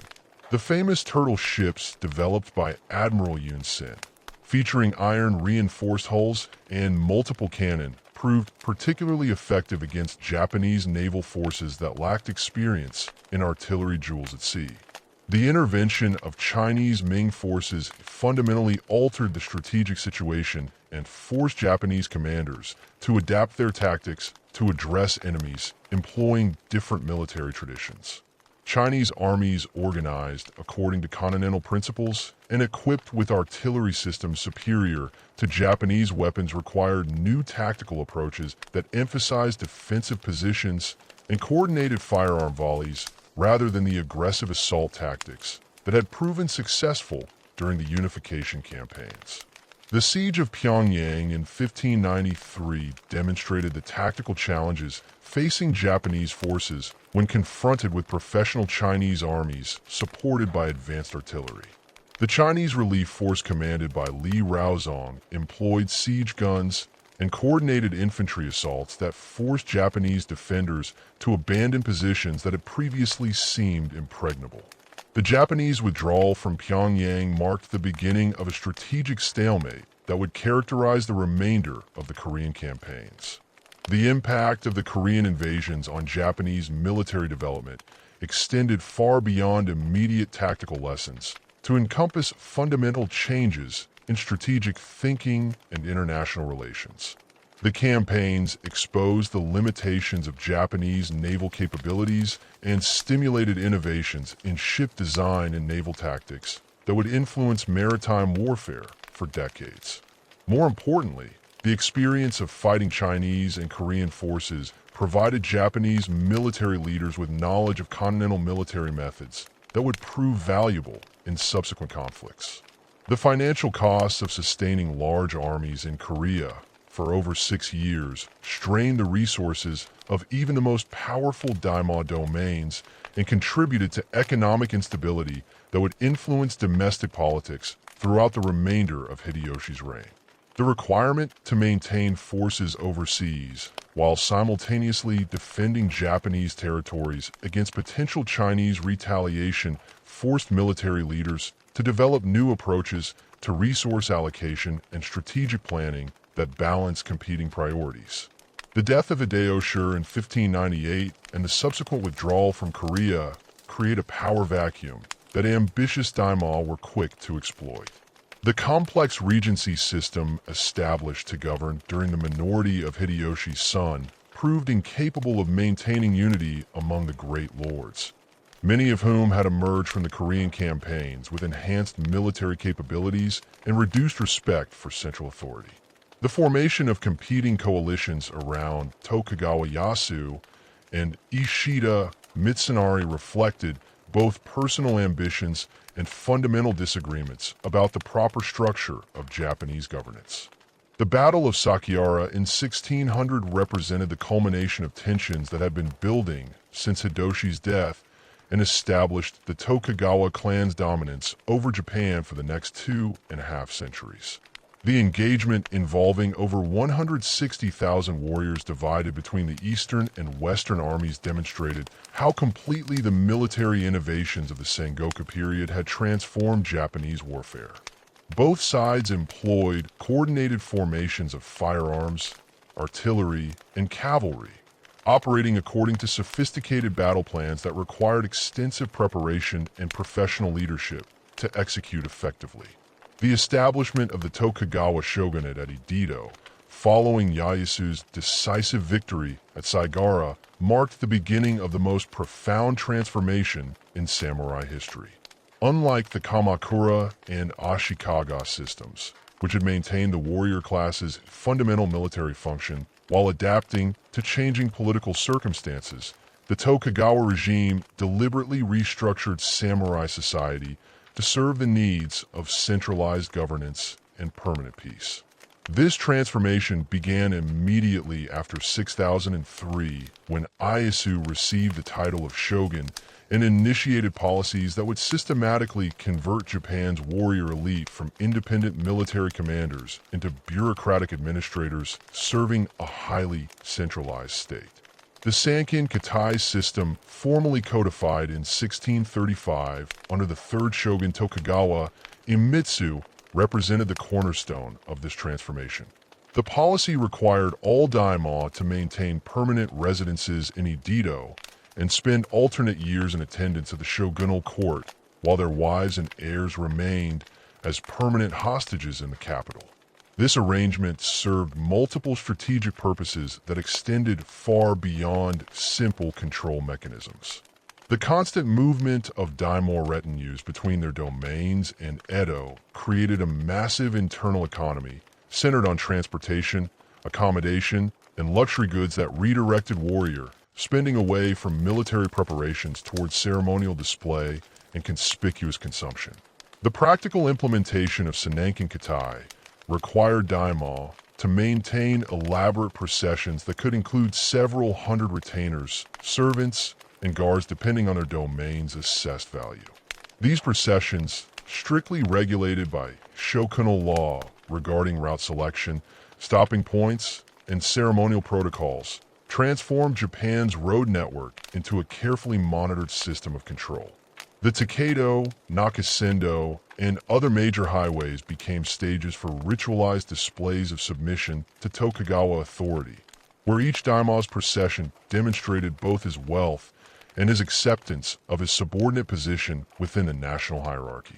The economic burden imposed by Sankei and Katai proved devastating to daimyo finances and fundamentally altered the relationship between lords and their retainers.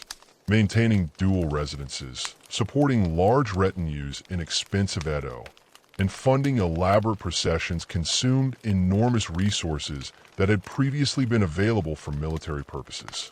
Many domains spent between 30 and 50% of their annual revenues on Sankin Kotai obligations, forcing them to reduce the size of their samurai retainer bands and convert military stipends into administrative salaries for a much smaller number of bureaucratic officials. This financial pressure accelerated the transformation of samurai from independent warriors into stipend retainers whose livelihoods depended entirely on their lord's continued favor and the stability of the domain administrative system. Unlike the Sengoku period when ambitious warriors could advance through military service or by switching allegiance to more successful commanders, the Tokugawa system offered no legitimate opportunities for social mobility through martial prowess. Samurai advancement required mastery of bureaucratic skills, knowledge of legal procedures, and competence in the complex ceremonial protocols that governed interactions between different levels of the social hierarchy.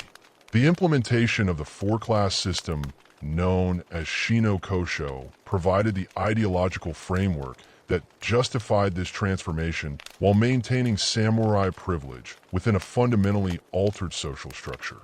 This hierarchy, derived from Chinese Confucian political theory, placed samurai at the apex of society as the administrative class responsible for governance and moral leadership. Below them, farmers occupied the second position as the productive class whose agricultural labor supported the entire social system. Artisans ranked third as creators of useful goods, while merchants, despite their obvious wealth and practical importance, were relegated to the bottom as parasitic manipulators of prices who contributed nothing of intrinsic value to society. The theoretical elevation of samurai status within the system masked their practical loss of independence and military function. While Confucian ideology emphasized the warrior class's responsibility for moral cultivation and administrative competence, the actual implementation of Shino created rigid boundaries that prevented social mobility and trapped samurai within increasingly obsolete roles. The system's emphasis on hereditary status rather than individual merit meant that incompetent samurai retained their positions while talented individuals from lower classes could not advance regardless of their abilities. The prohibition of weapons carrying by non-samurai enforced through periodic sword hunts and strict registration requirements maintained the symbolic distinction between the warrior class and the rest of society, even as the practical significance of martial skills diminished. Samurai retained the exclusive right to wear two swords, the katana and wakiashi, which serve as visible markers of their elevated status and theoretical readiness for military service. However, the actual use of these weapons became increasingly ceremonial, with most samurai possessing only basic sword skills and no experience in actual combat. The codification of samurai behavior through house codes, known as cocoon, represented another crucial element in the transformation of warrior culture. These documents, produced by virtually every daimyo domain during the early Tokugawa period, established detailed regulations governing every aspect of samurai conduct, from dress and deportment to marriage arrangements and financial management. The cocoon served both practical and ideological functions, providing domain administrators with tools for controlling their retainers while articulating philosophical principles that justified the samurai's continued privileged position. The bukshahat, or laws for military houses issued by the Tokugawa government in 1615 and revised periodically throughout the early Edo period, established national standards for samurai behavior that superseded local domain regulations. These laws prohibited private warfare, regulated castle construction and repair, required official permission for marriages between samurai families from different domains, and established detailed protocols for interactions with the imperial court. The Bushido effectively transformed the samurai from autonomous military leaders into civil servants whose activities were subject to comprehensive government oversight. The development of Bushido philosophy during this period provided intellectual justification for the samurai's transformation, while preserving elements of warrior identity that could be adapted to peacetime conditions. Unlike the practical warrior ethos of the Sengoku period, which had emphasized effectiveness in combat and loyalty to successful commanders, Tokugawa-era Bushido stressed abstract virtues such as moral cultivation, aesthetic refinement, and absolute loyalty to one's hereditary lord regardless of personal consequences. This philosophical system drew heavily from Neo-Confucian ethics, Zen Buddhist concepts of self-discipline, and romanticized interpretations of earlier warrior traditions. The emphasis on loyalty as the supreme samurai virtue served the Tokugawa system's need for political stability while providing warriors with a sense of purpose that did not depend on military activity. The ideal samurai, as depicted in Cocoon and popular literature, demonstrated his worth through unwavering service to his lord, meticulous attention to administrative duties, and cultivation of cultural accomplishments such as poetry, calligraphy, and tea ceremony. This model effectively channeled warrior energies toward activities that supported rather than threatened the established political order. The transformation of martial arts from practical combat training into formalized systems of physical and spiritual discipline reflected the broader changes affecting samurai culture. The various schools of swordsmanship, archery, and other military skills that proliferated during the Tokugawa period emphasized character development and philosophical insight rather than battlefield effectiveness.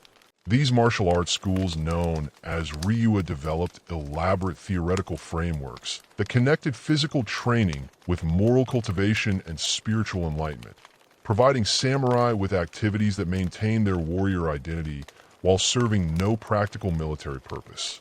The economic challenges facing the samurai class became increasingly severe as the Tokugawa period progressed, and Japan's economy became more sophisticated and commercialized. The stipend system that replaced the earlier practice of granting land to retainers created fundamental problems that domain administrators struggled to address throughout the period. Samurai stipends, typically paid in rice, remained fixed at levels established during the early 17th century, while the cost of goods and services continued to rise due to population growth, urbanization, and increased commercial activity. The conversion of rice stipends into cash payments implemented by many domains during the mid-Tokugawa period exposed samurai to market fluctuations that they were poorly equipped to understand or manage.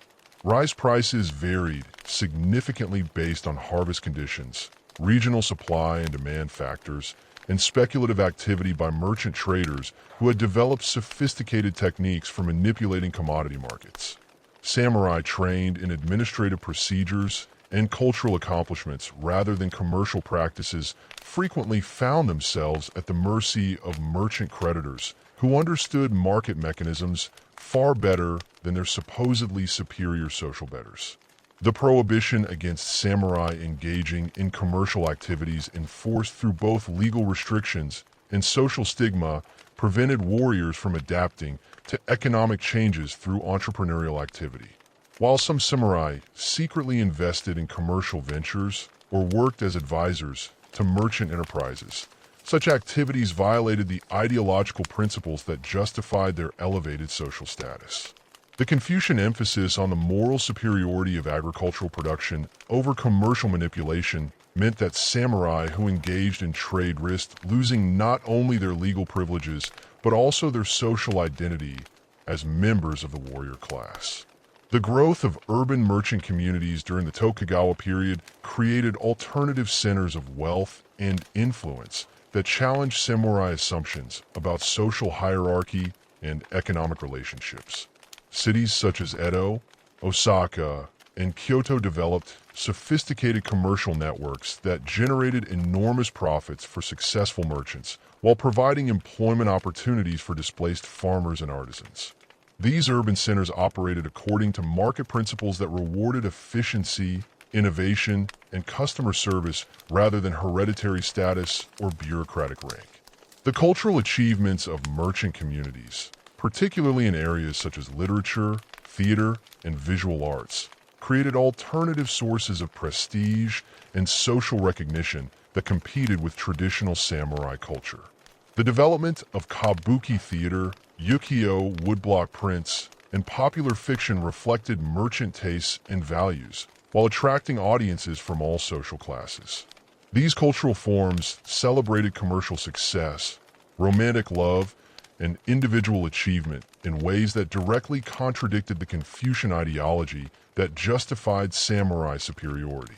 The increasing indebtedness of both individual samurai and entire domains created systemic problems that threatened the stability of the Tokugawa system. Many samurai borrowed money from wealthy merchants to maintain the lifestyle expected of their social position, using their stipends as collateral for loans that often exceeded their ability to repay.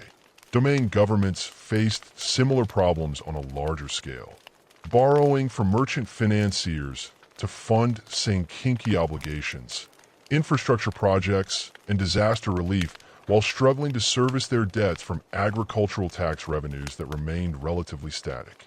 The social tensions generated by these economic disparities became increasingly evident during the later Tokugawa period as impoverished samurai observed the growing wealth and influence of merchant families who theoretically occupied the lowest position in the social hierarchy.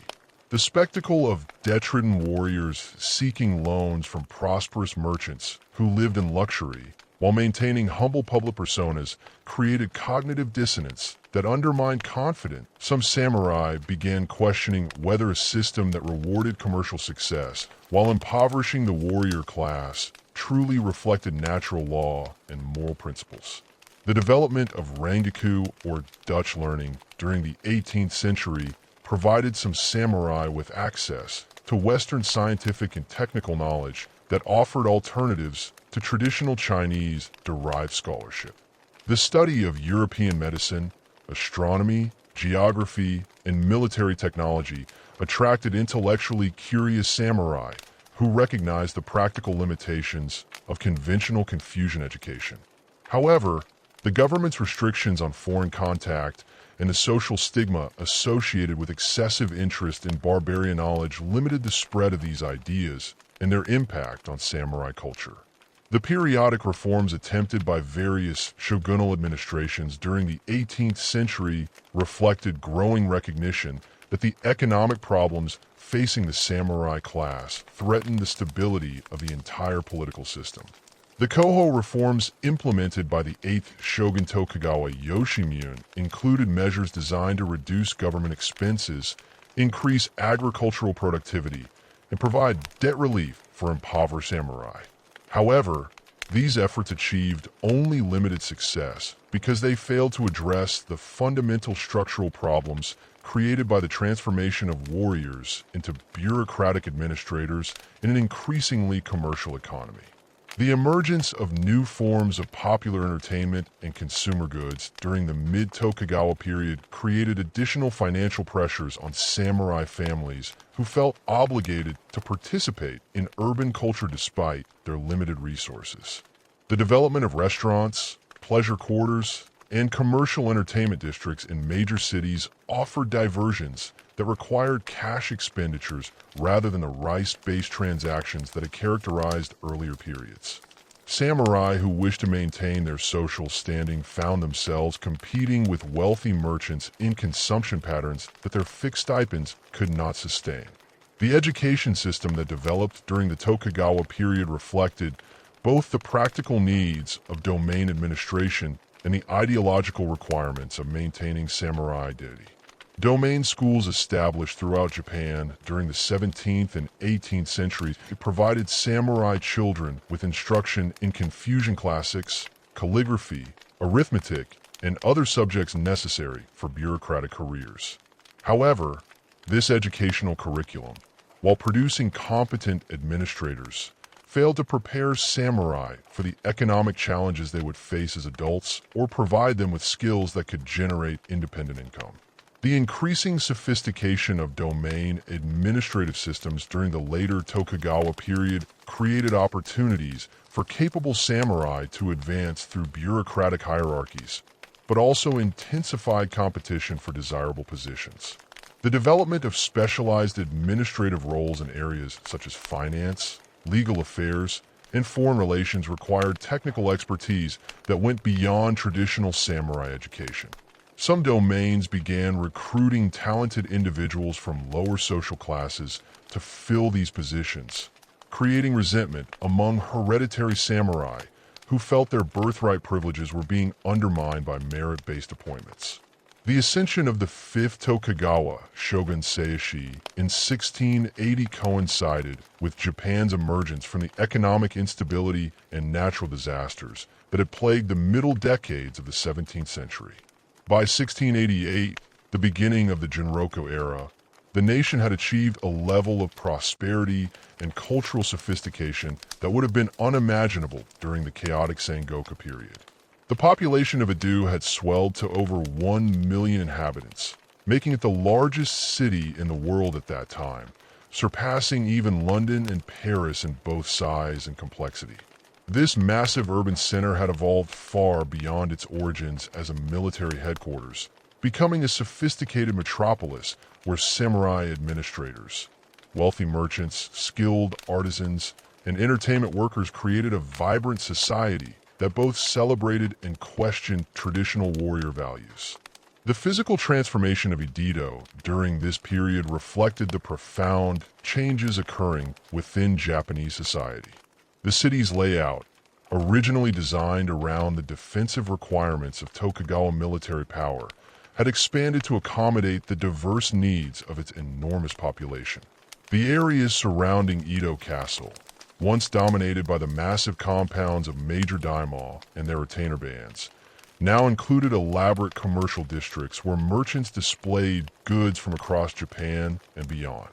The Nikkembashi district had become the commercial heart of the nation where rice brokers, silk merchants, and money changers conducted transactions that affected prices throughout the archipelago. The development of sophisticated urban infrastructure during the Jinroku period demonstrated the administrative capabilities that the Tokugawa system had developed through decades of peaceful governance. The city's water supply system, drawing from distant mountain sources through an intricate network of wooden pipes and stone channels, provided clean water to neighborhoods throughout Edo.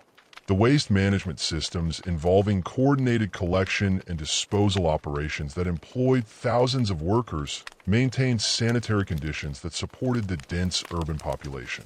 Fire prevention and response capabilities crucial in a city constructed primarily of wood and paper involved elaborate networks of watchtowers, fire brigades, and emergency protocols that could mobilize entire neighborhoods in response to threats.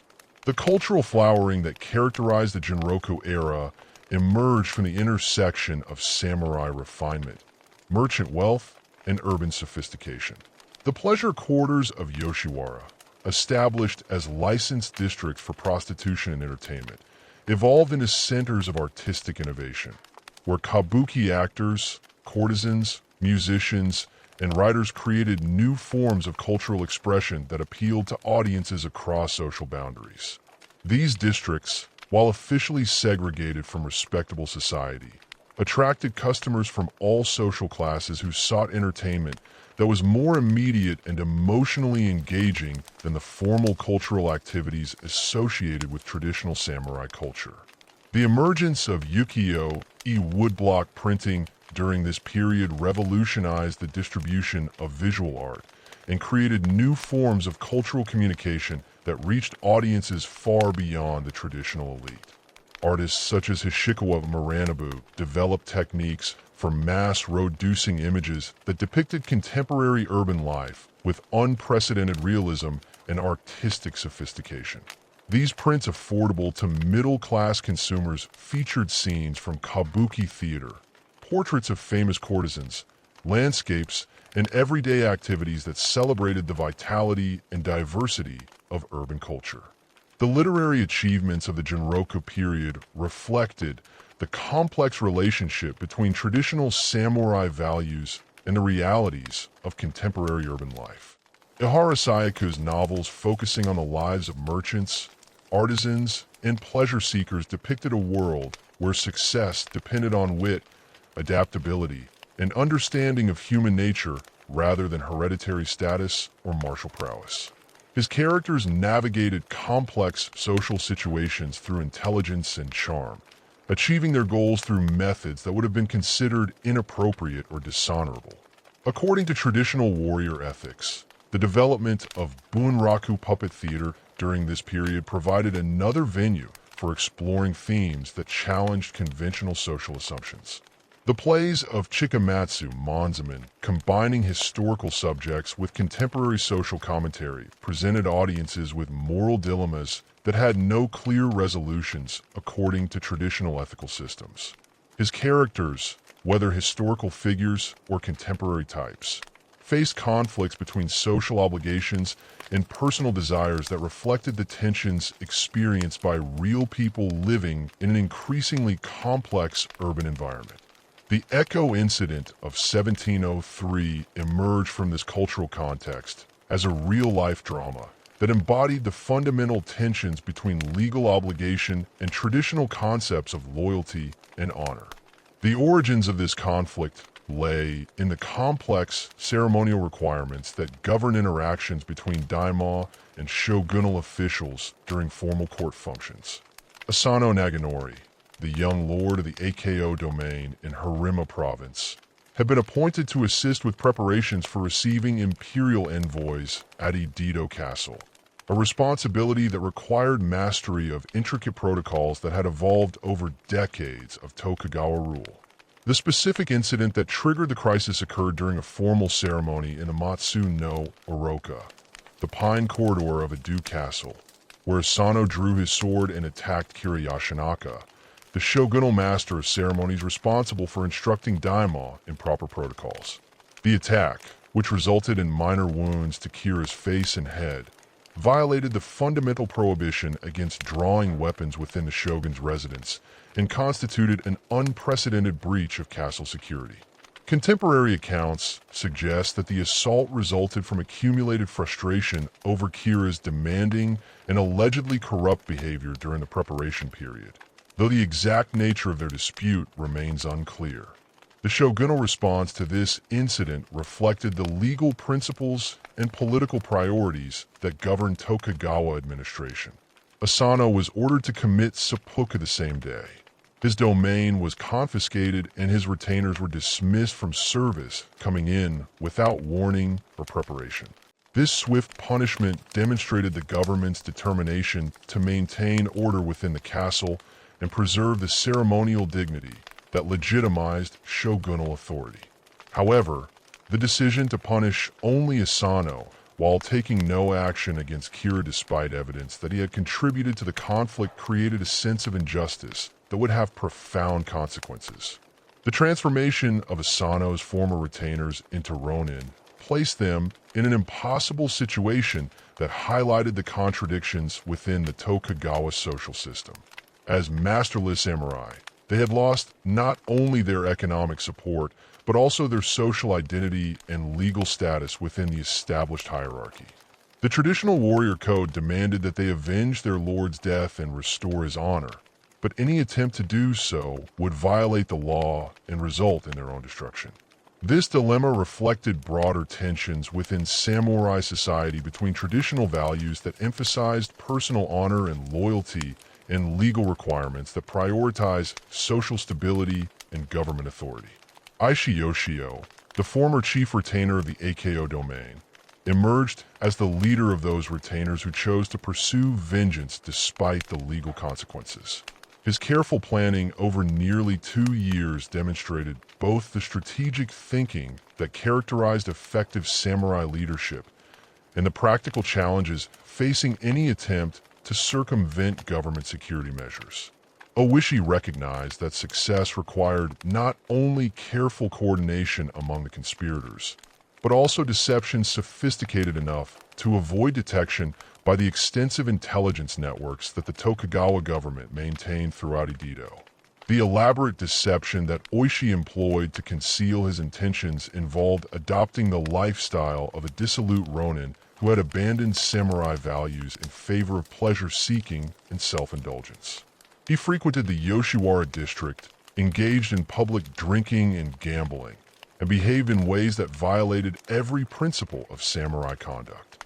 This performance, maintained for months while he secretly coordinated with other conspirators, required him to endure public humiliation and personal degradation that tested his commitment to the larger purpose. The psychological cost of this deception, which involved betraying his own moral principles in service of a higher loyalty, illustrated the complex ethical calculations that the incident forced upon its participants. The assault on Kira's residence on the morning of December 14th, 1702 demonstrated both the military capabilities that former samurai retained despite decades of peace and the careful planning required for such an operation in the heavily regulated environment of Edo. The 47 conspirators, divided into 2 groups attacking from different directions, overcame the guards and servants defending the compound through coordinated tactics that reflected their professional military training. The operation, completed in less than 2 hours, resulted in Kira's death and the recovery of his head as proof that their lord's honor had been restored. The aftermath of the vendetta created a crisis for the Tokugawa government that exposed fundamental contradictions within the official ideology. The Ronin had clearly violated the law and deserved punishment according to legal principles, but their actions embodied the loyalty and self-sacrifice that the government promoted as essential samurai virtues. Public opinion expressed through popular literature, theater, and informal discussion overwhelmingly supported the Ronin and viewed their actions as heroic examples of proper warrior behavior. This popular response placed government officials in the difficult position of punishing behavior that most people considered admirable and morally correct. The extensive deliberations that preceded the government's final decision reflected the complexity of the issues involved and the recognition that the resolution would establish important precedents for future cases. The discussions involving senior officials, legal scholars, and Confucian advisors explored questions about the relationship between law and morality, the obligations of retainers to deceased lords, and the proper balance between social stability and traditional values. The final decision to allow the Ronin to commit suku rather than executing them as common criminals represented a compromise that acknowledged their moral motivation while maintaining the principle that illegal actions must have consequences. The cultural impact of the AKO incident extended far beyond its immediate political implications to influence Japanese popular culture for centuries. The story transformed through kabuki plays, bunraku performances, novels, and eventually films became a foundational narrative that explored themes of loyalty, sacrifice, and moral conflict that resonated with audiences across different historical periods. The 47 Ronin became cultural heroes whose actions provided a model for behavior that transcended the specific circumstances of their time and offered guidance for individuals facing conflicts between competing moral obligations.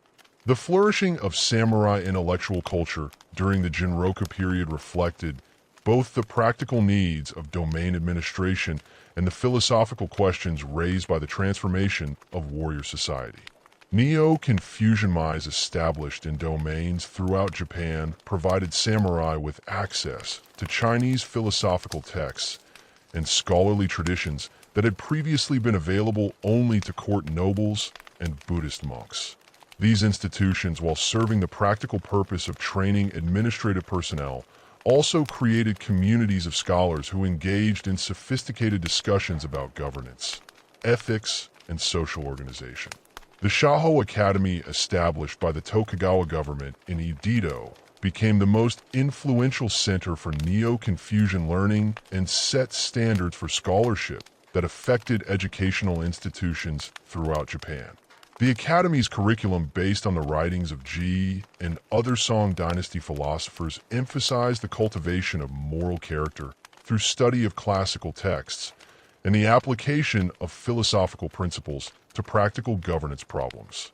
Students learned not only the content of Confucian teachings, but also methods of textual analysis and philosophical argumentation that equipped them for careers in domain administration or scholarly research.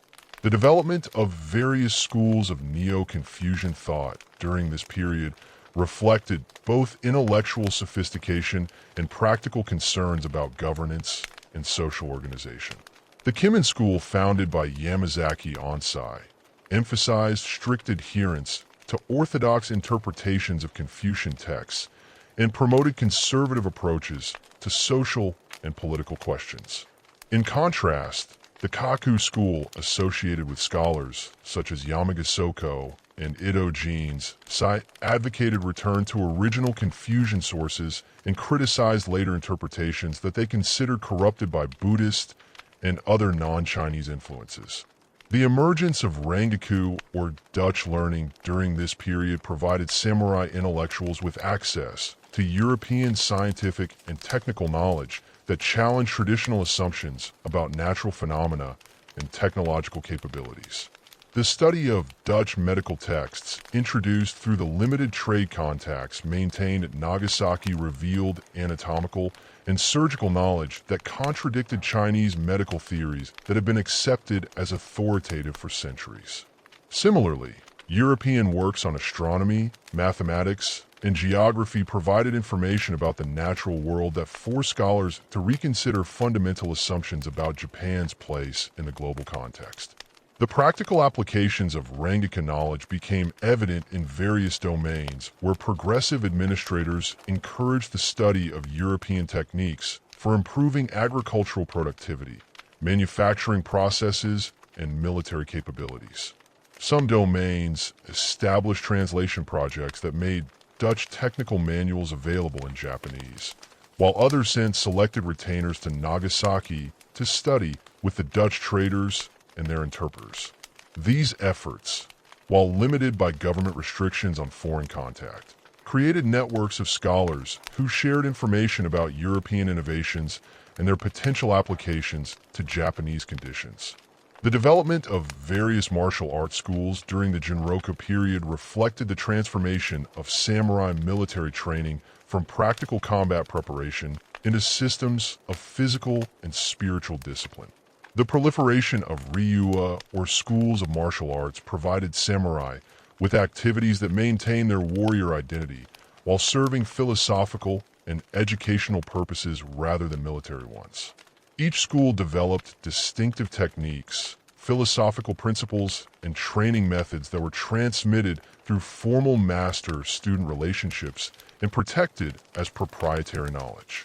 The Naiten Ryu school, founded by the legendary swordsman Miyamoto Musashi, exemplified the integration of martial technique with philosophical insight that characterized Tokugawa-era martial arts. Musashi's teachings, preserved in text, such as the Book of Five Rings, presented swordsmanship as a path to understanding fundamental principles that applied to all aspects of life. His emphasis on mental clarity, strategic thinking, and adaptability to changing circumstances provided samurai with intellectual frameworks that could be applied to administrative responsibilities and personal development.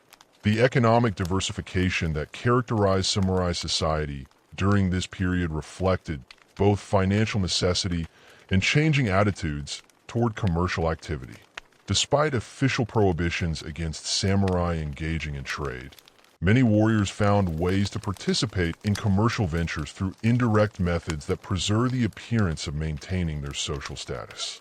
Some samurai invested in merchant enterprises through intermediaries, while others used their administrative positions to facilitate trade relationships that generated unofficial income.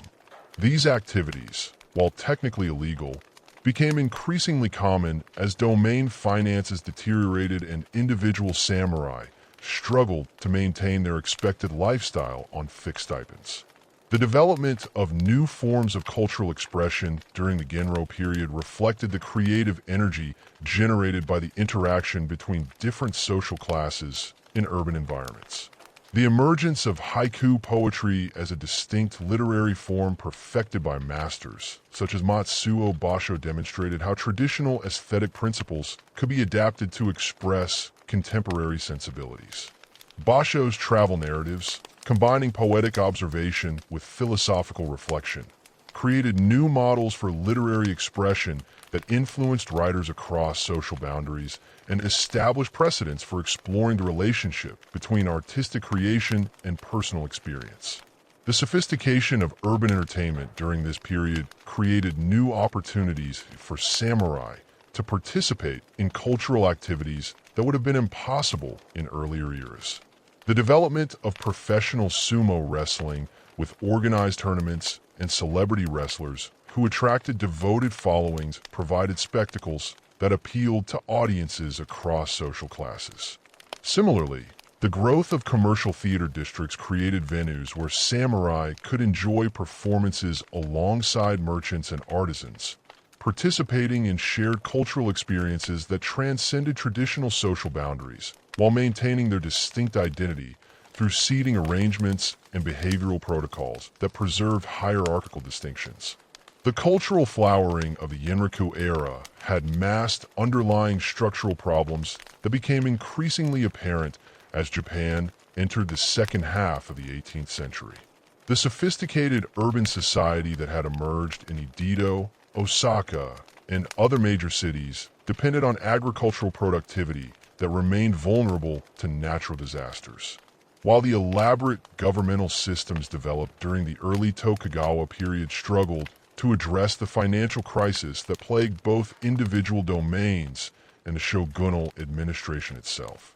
The mounting pressures facing the warrior class during this period would test the adaptability of institutions that had been designed for an era of stability and prosperity rather than the environmental catastrophes and economic disruptions that characterized the later Edo period. The Tenmei famine of 1782 to 1788 exposed the fragility of Japan's agricultural foundation and the inadequacy of existing relief systems. The crisis began with the eruption of Mount Asama in 1783, which ejected massive quantities of volcanic ash into the atmosphere and disrupted weather patterns across northern Japan. The resulting crop failures, compounded by unusually cold summers and early frosts, created food shortages that affected millions of people and strained the resources of domains throughout the archipelago. Contemporary records indicate that some regions experienced population declines of 20 to 30% of starvation, disease, and migration reduced communities that had been stable for generations. The samurai administrative response to this disaster revealed both the capabilities and limitations of Tokugawa governance systems. Domain officials trained in Confucian principles that emphasized the ruler's responsibility for popular welfare implemented emergency measures that included opening granaries, distributing seed rice, and organizing public works projects to provide employment for displaced farmers. However, these efforts required financial resources that many domains lacked, forcing administrators to choose between maintaining their retainer stipends and providing adequate disaster relief. The moral and practical dilemmas created by these choices undermined confidence in the existing social order and generated resentment that would persist for decades. The Tempo famine of 1833 to 1837, even more severe than its predecessor, demonstrated that the problems revealed during the 10M crisis had not been resolved through the reform efforts of the intervening decades. This disaster, triggered by a combination of volcanic activity, unusual weather patterns, and crop diseases, created widespread starvation that affected both rural and urban populations. The city of Bushido, despite its sophisticated supply networks and government stockpiles, experienced food riots as desperate residents attacked rice, warehouses, and merchant establishments. These urban disturbances, unprecedented in their scale and violence, shocked samurai administrators who had assumed that their capital city was immune to the disorders that might affect remote rural areas.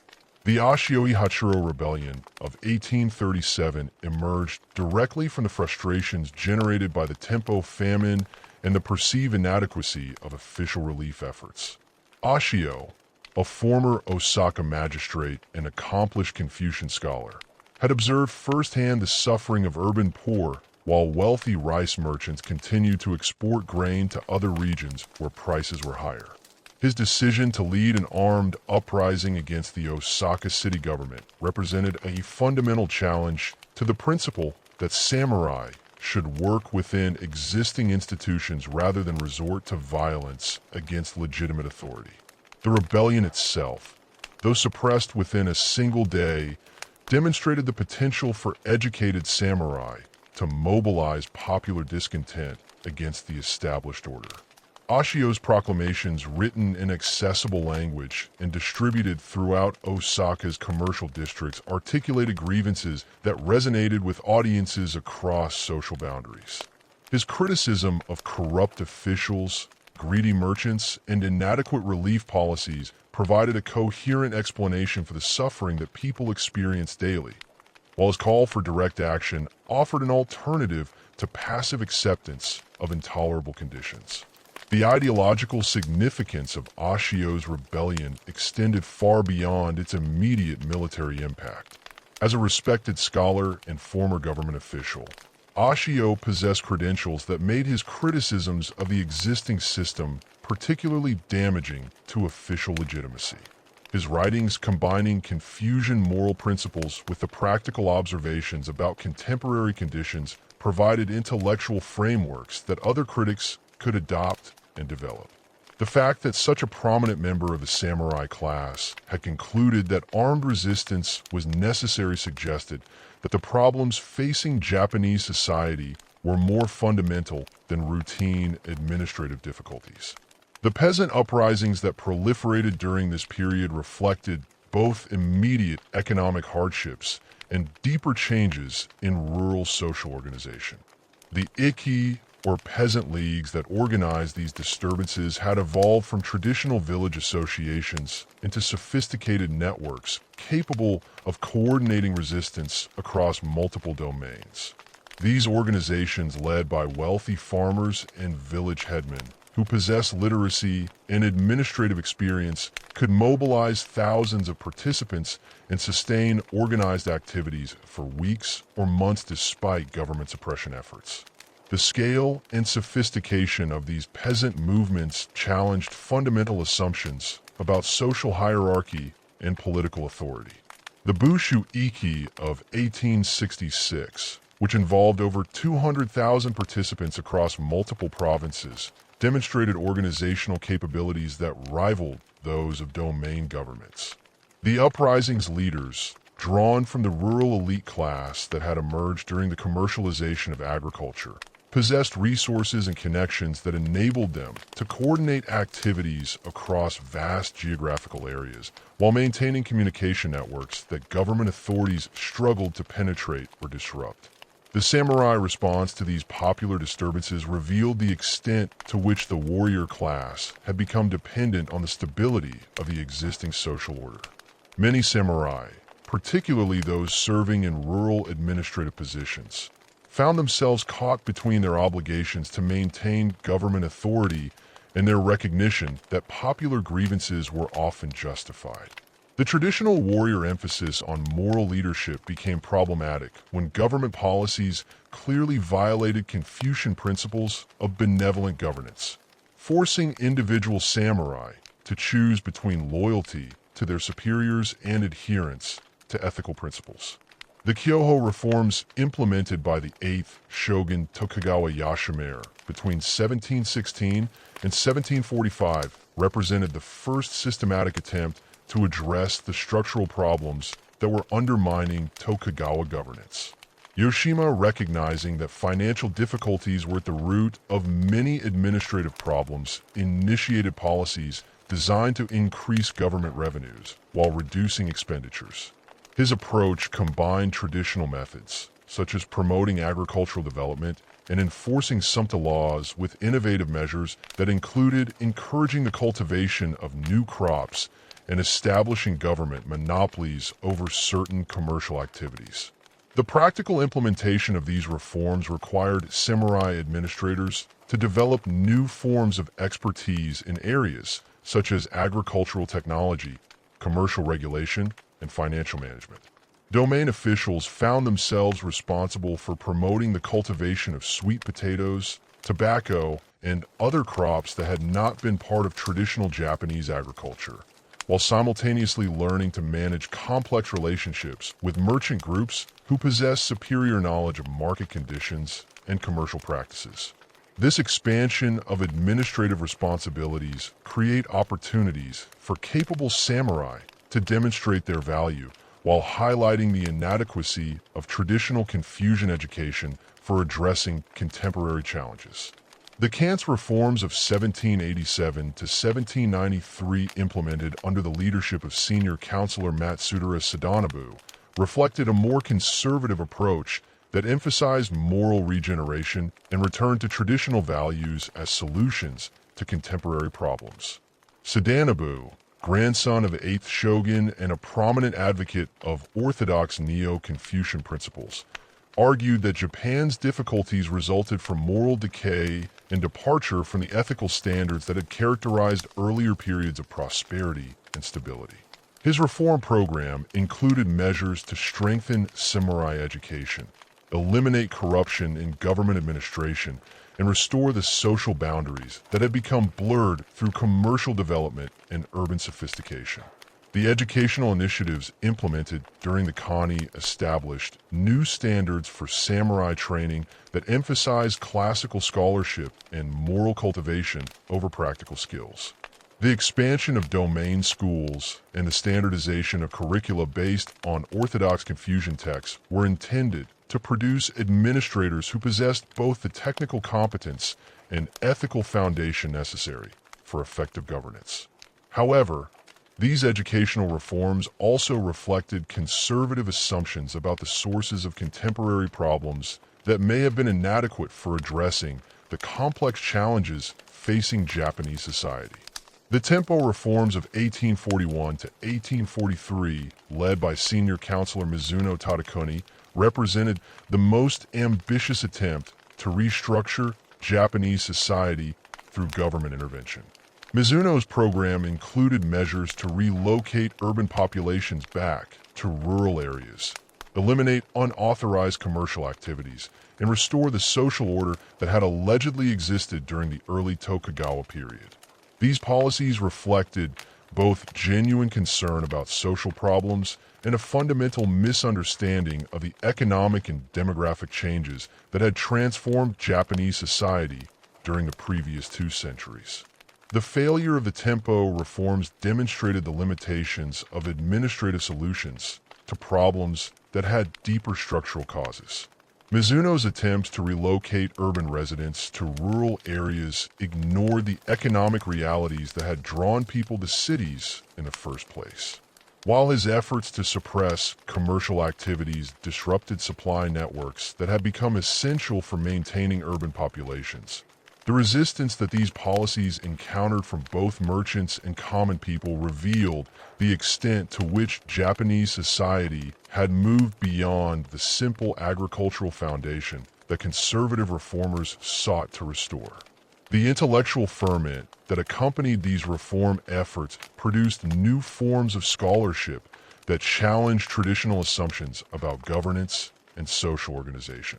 The development of Kokagaku, or national learning, provided alternatives to Chinese-derived intellectual frameworks that had dominated Japanese scholarship for centuries. Scholars such as Muri Nirenegger and Hiata Atsutane argued that Japan possessed indigenous traditions of knowledge and governance that was superior to foreign imports and more suitable for addressing contemporary challenges. The Kokagaku emphasis on Japanese uniqueness and cultural superiority resonated with samurai, who had become frustrated with the limitations of Confucian approaches to contemporary problems. The movement's focus on ancient Japanese texts, such as the Kojiki and Manoshu, provided scholars with sources of authority that were independent of Chinese precedents. While its celebration of imperial tradition offered alternatives to the shogunal system that had proven inadequate for addressing current challenges, these intellectual developments created ideological foundations for political movements that would emerge during the final decades of the Tokugawa period. The Sanajoy movement, combining reverence for the emperor with opposition to foreign influence, represented a synthesis of Kokugaku scholarship with practical concerns about Japan's international position. The slogan "Revere the Emperor, Expel the Barbarians" provided a simple but powerful formula that could unite diverse groups who shared dissatisfaction with existing conditions while offering a clear program for political action. The movement's emphasis on imperial restoration appealed to samurai who sought alternatives to the Tokugawa system, while its anti-foreign stance resonated with those who viewed Western influence as a threat to Japanese independence and cultural integrity. The practical challenges facing domain administrations during this period forced many samurai to develop new forms of expertise in areas such as military technology, international relations, and economic development.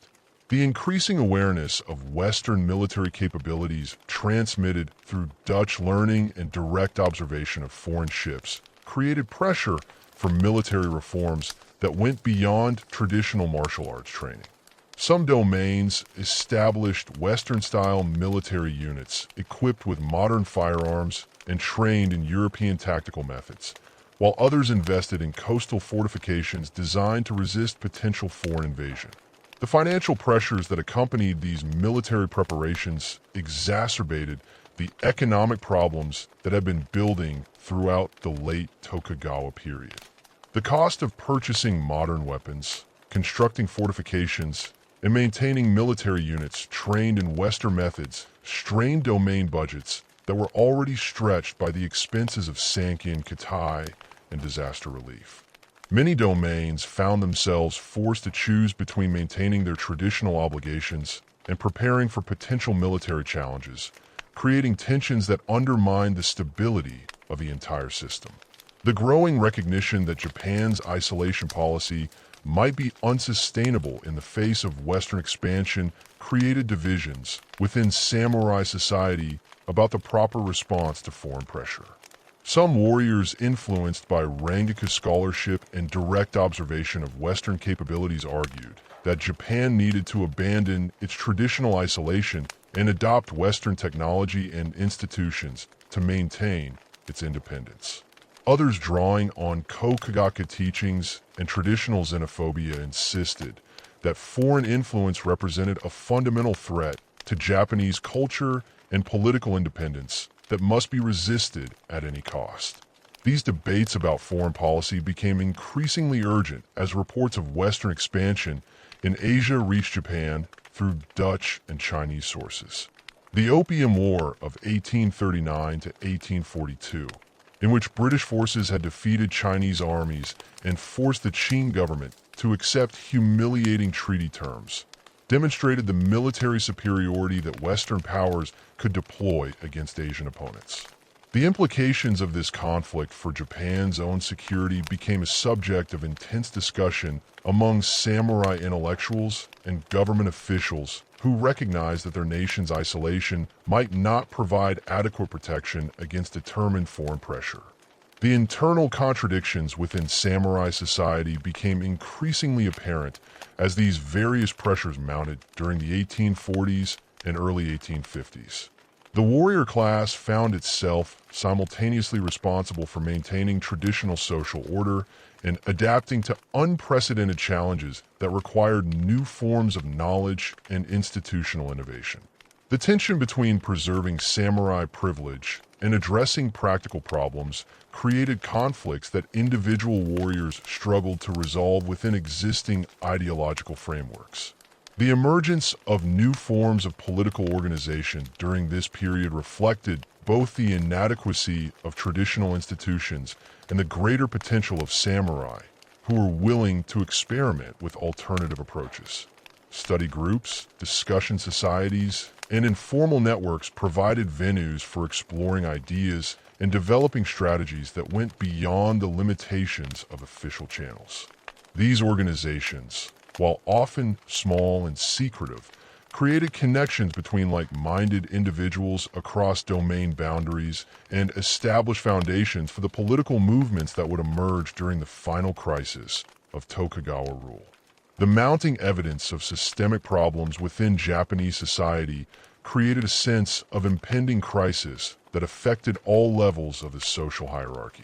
Natural disasters, economic difficulties, popular uprisings, and foreign pressure combined to create challenges that existing institutions seemed incapable of addressing effectively. The reform movements of this period, despite their innovative elements and genuine efforts to address real problems, had failed to provide sustainable solutions to the fundamental contradictions within the Tokugawa system.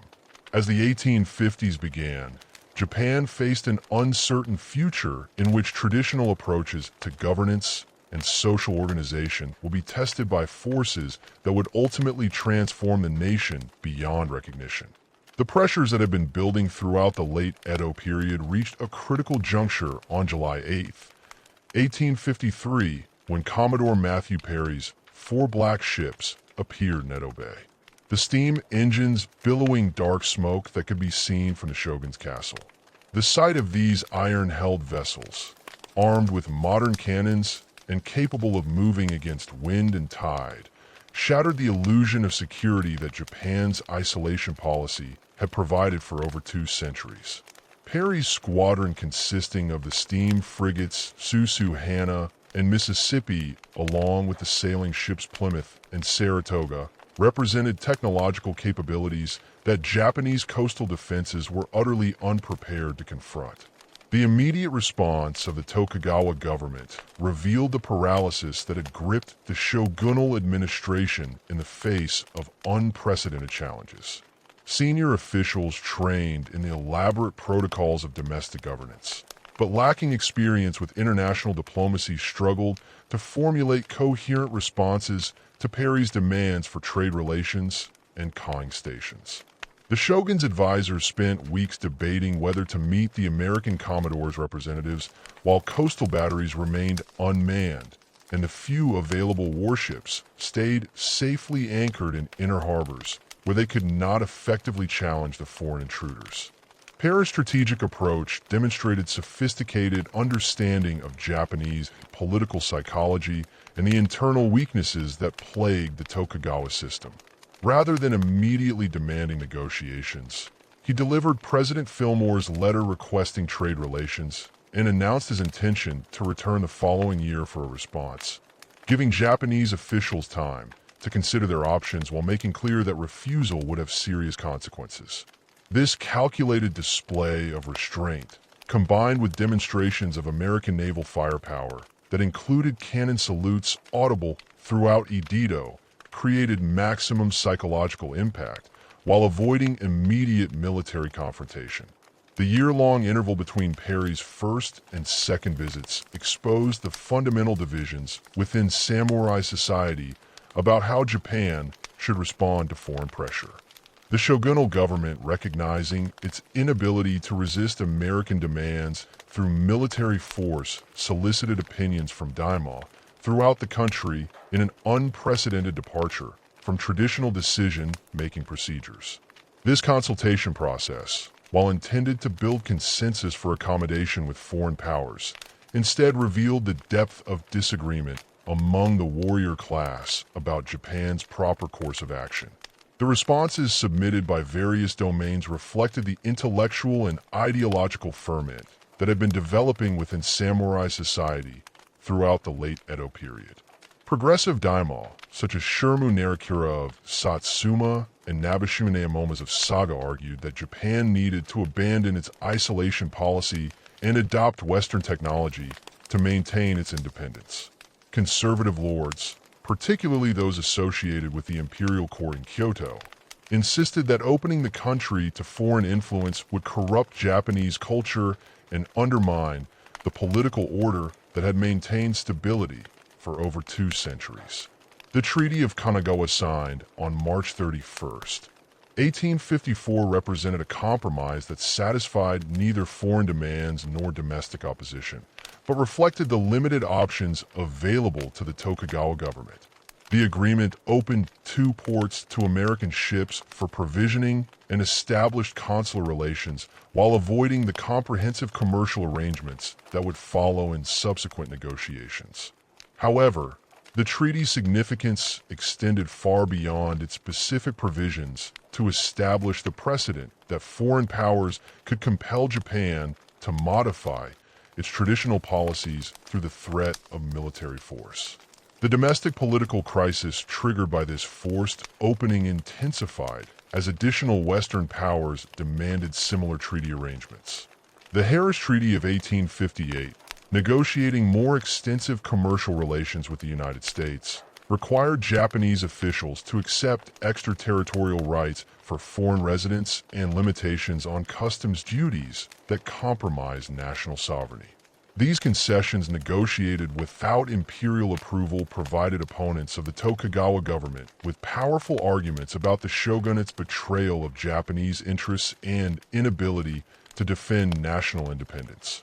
The emergence of the Sonojoi movement as a coherent political force reflected the convergence of anti-foreign sentiment with broader dissatisfaction about Tokugawa governance.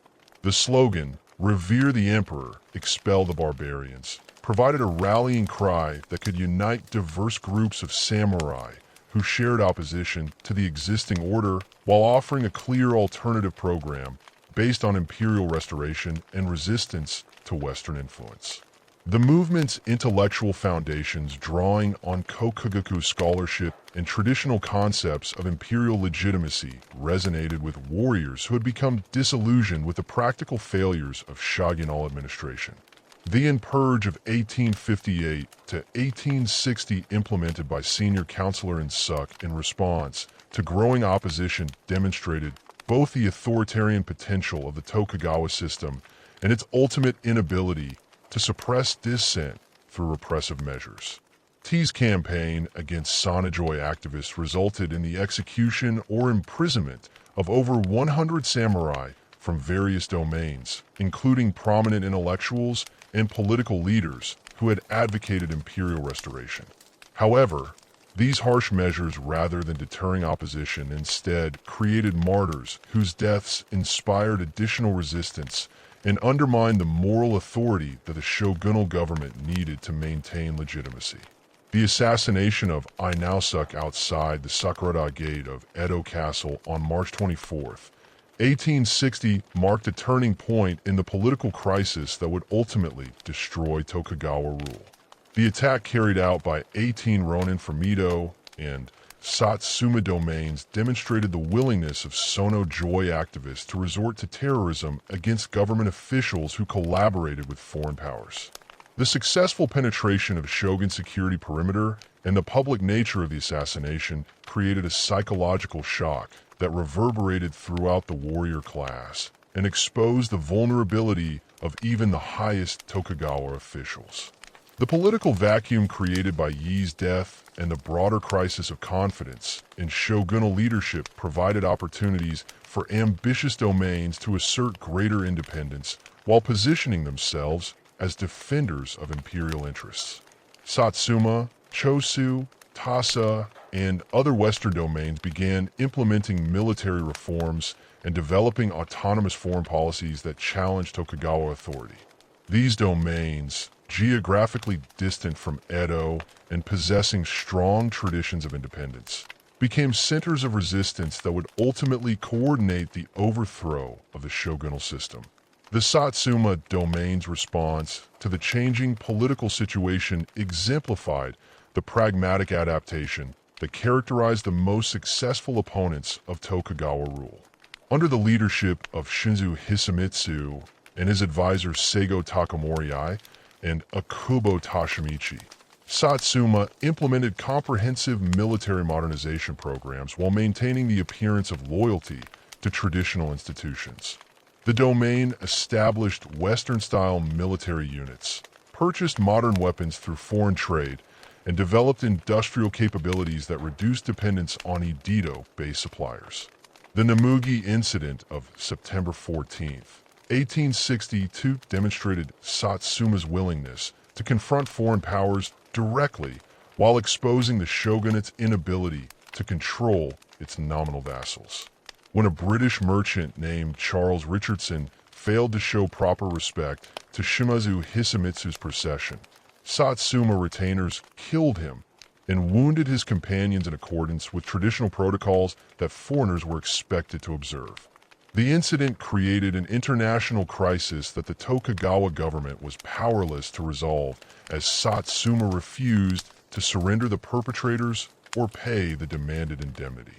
The subsequent bombardment of Kagoshima by the British fleet in August 1863 provided Satsuma leaders with direct experience of Western military capabilities while demonstrating the futility of traditional coastal defenses against modern naval power. The British squadron, consisting of 7 warships armed with the latest artillery, systematically destroyed Satsuma's coastal batteries and much of Kagoshima City despite determined resistance from domain forces. However, the inconclusive nature of the engagement and the British withdrawal without achieving their political objectives convinced Satsuma leaders that Western powers could be resisted through proper preparation and modern military methods. Choshu domain's more radical approach to the anti-foreign campaign reflected both ideological commitment and strategic calculation about the changing balance of power within Japan. Under the influence of activists such as Kido Takayoshi and Takasugi Shinsaku, Chosu positioned itself as the most uncompromising opponent of foreign influence while implementing military reforms that incorporated Western technology and tactics. The domain's establishment of mixed units combining samurai officers with the Shigeru and peasant soldiers challenged traditional military hierarchies while creating more effective fighting forces. The bombardment of foreign ships in the Straits of Shimonoseki beginning in May 1863 represented Chosu's attempt to implement the Joy policy through direct military action. Domain forces equipped with modern artillery purchased through Dutch traders attacked American, French, and Dutch vessels transiting the strategic waterway that connected the inland sea with the open ocean. These attacks, while initially successful in disrupting foreign shipping, ultimately provoked retaliation that would expose the limitations of uncoordinated resistance to Western military power. The combined Western assault on Chosu positions in September 1864 demonstrated the overwhelming superiority of coordinated modern military forces against traditional defensive arrangements. The multinational fleet consisting of British, French, American, and Dutch warships systematically destroyed Chosu's coastal fortifications while landing forces occupied key positions along the shoreline. The engagement revealed both the futility of isolated resistance against Western powers and the potential effectiveness of modern military organization when properly implemented.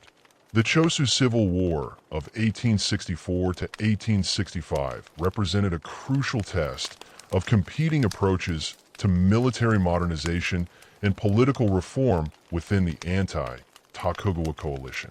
Conservative elements within the domain led by traditional samurai families opposed the radical policies that had provoked foreign retaliation and sought accommodation with the Tokugawa government. Progressive factions organized around Takasudishin, Saku's Kahai militia units argued that successful resistance required comprehensive social and military transformation that abandoned traditional class distinctions in favor of merit-based advancement. The victory of progressive forces in this internal struggle established precedents for military and social reform that would influence the entire restoration movement. The Kahai units, composed of samurai, a shigeru, and commoners serving together under unified command, demonstrated superior effectiveness compared to traditional domain forces organized according to hereditary status. These mixed units, equipped with modern weapons and trained in Western tactics, provided models for military organization that other domains would adopt as they prepared for the final confrontation with Tokugawa forces. The Sacho Alliance, formalized in March 1866 through the mediation of Sakamoto Ryoma, represented the crucial political breakthrough that made the restoration possible. The agreement between Satsum and Choshu, despite their historical rivalry and different approaches to reform, create a military coalition capable of challenging Tokugawa power while providing political coordination for the broader anti-shogunal movement. The alliance's terms negotiating mutual military support and coordinated political action established frameworks for cooperation that would survive the restoration and influence Meiji government organization. The Second Chosu Expedition of 1866 exposed the military weakness of the Tokugawa government and demonstrated the effectiveness of the modernized domain forces that had emerged from the reform movements. The shogunal army, numbering over 100,000 troops drawn from loyal domains throughout Japan, possessed overwhelming numerical superiority, but lacked the coordination and modern equipment necessary for effective operations against determined opponents. Chosu forces, though greatly outnumbered, employed superior tactics and weapons to achieve decisive victories that forced shogunal withdrawal and established the military reputation of the anti-Tokugawa coalition. The death of Shogun Tokugawa Yamochi during the campaign and the succession of Tokugawa Yashibu created opportunities for political compromise that might have preserved some form of Tokugawa authority within a reform system. Yashibu, recognizing the impossibility of maintaining the traditional shogunal system in the face of domestic opposition and foreign pressure, initiated negotiations aimed at establishing a new governmental structure that would incorporate both imperial restoration and practical administrative requirements. However, these diplomatic efforts were overtaken by military developments and political momentum that had moved beyond the possibility of compromise solutions. The Meiji Restoration, proclaimed on January 3rd, 1868, represented both a revolutionary transformation and a conservative restoration that embodied the contradictions within the anti-Tokugawa movement. The charter oath issued by the young Emperor Meiji promised deliberative assemblies, international engagement, and social mobility while maintaining imperial authority and traditional cultural values. These commitments reflected the diverse constituencies that had supported the restoration while acknowledging the practical requirements for governing a modernizing nation. The establishment of the new Meiji government required the systematic dismantling of institutions that had governed Japan for over 2.5 centuries. The abolition of the Han system in 1871, replacing autonomous domains with centrally administered prefectures, eliminated the political foundation of samurai power while creating unified national administration. This transformation, accomplished with minimal resistance from daimyo, who were compensated with government bonds and honorary positions, demonstrated the extent to which traditional authorities had recognized the necessity for fundamental change. The conversion of samurai stipends into government bonds represented the first step in eliminating the economic foundation of the warrior class.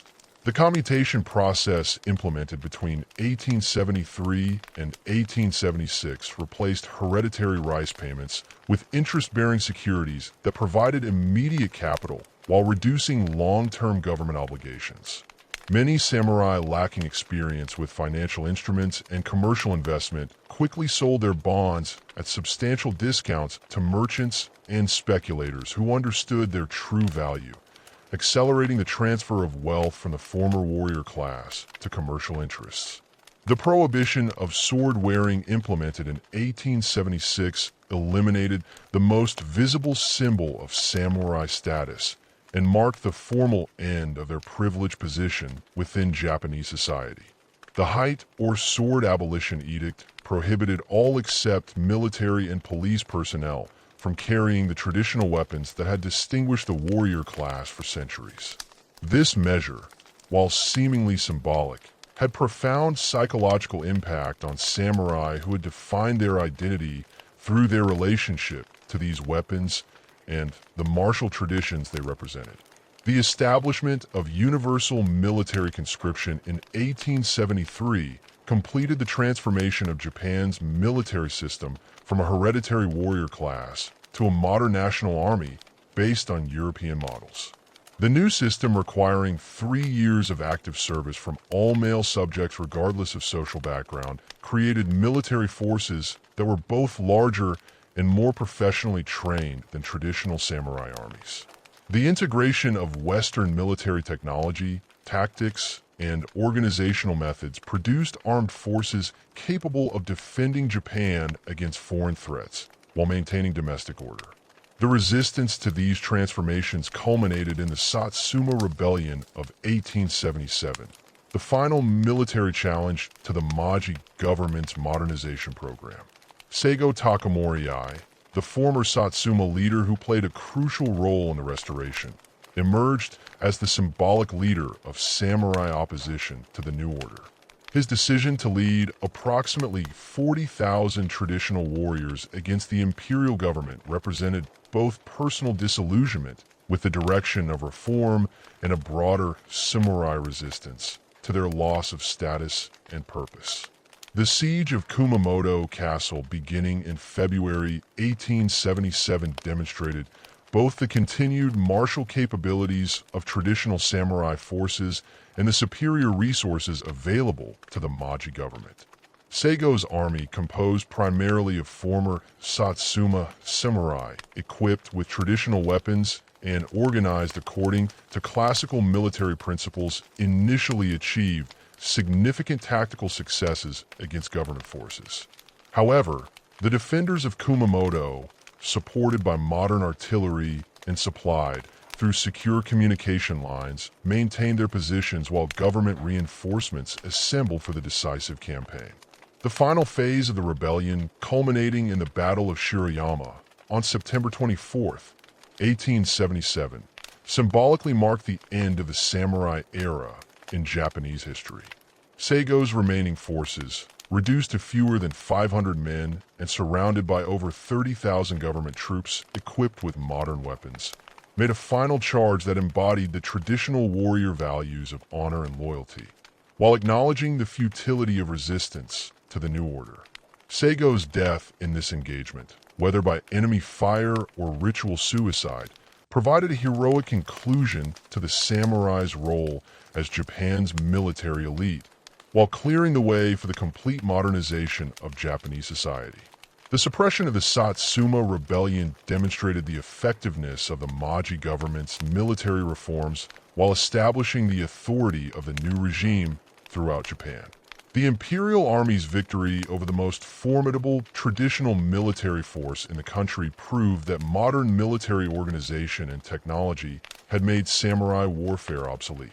The rebellion's failure also eliminated the last significant domestic challenge to the government's modernization program, enabling officials to focus their attention on international relations and economic development rather than internal security concerns.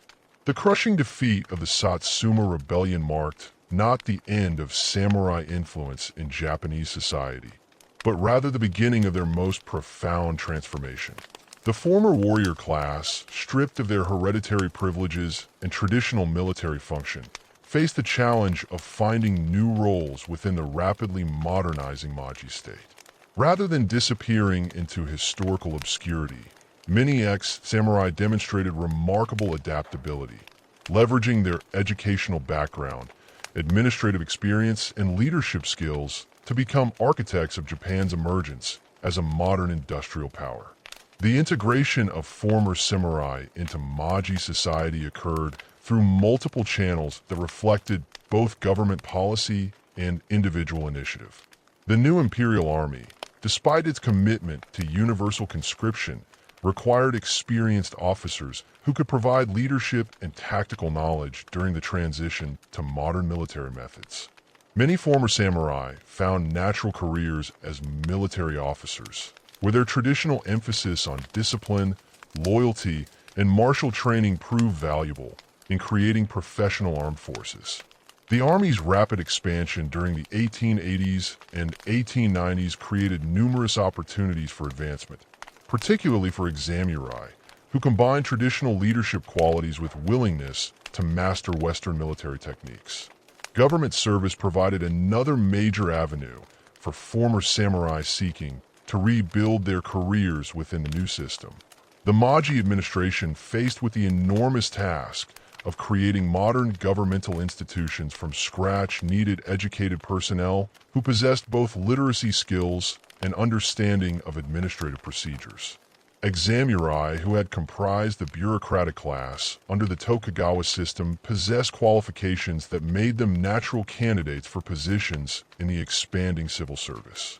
Their experience with record-keeping, legal procedures, and personnel management proved invaluable as the government established new ministries, courts, and administrative offices throughout the country.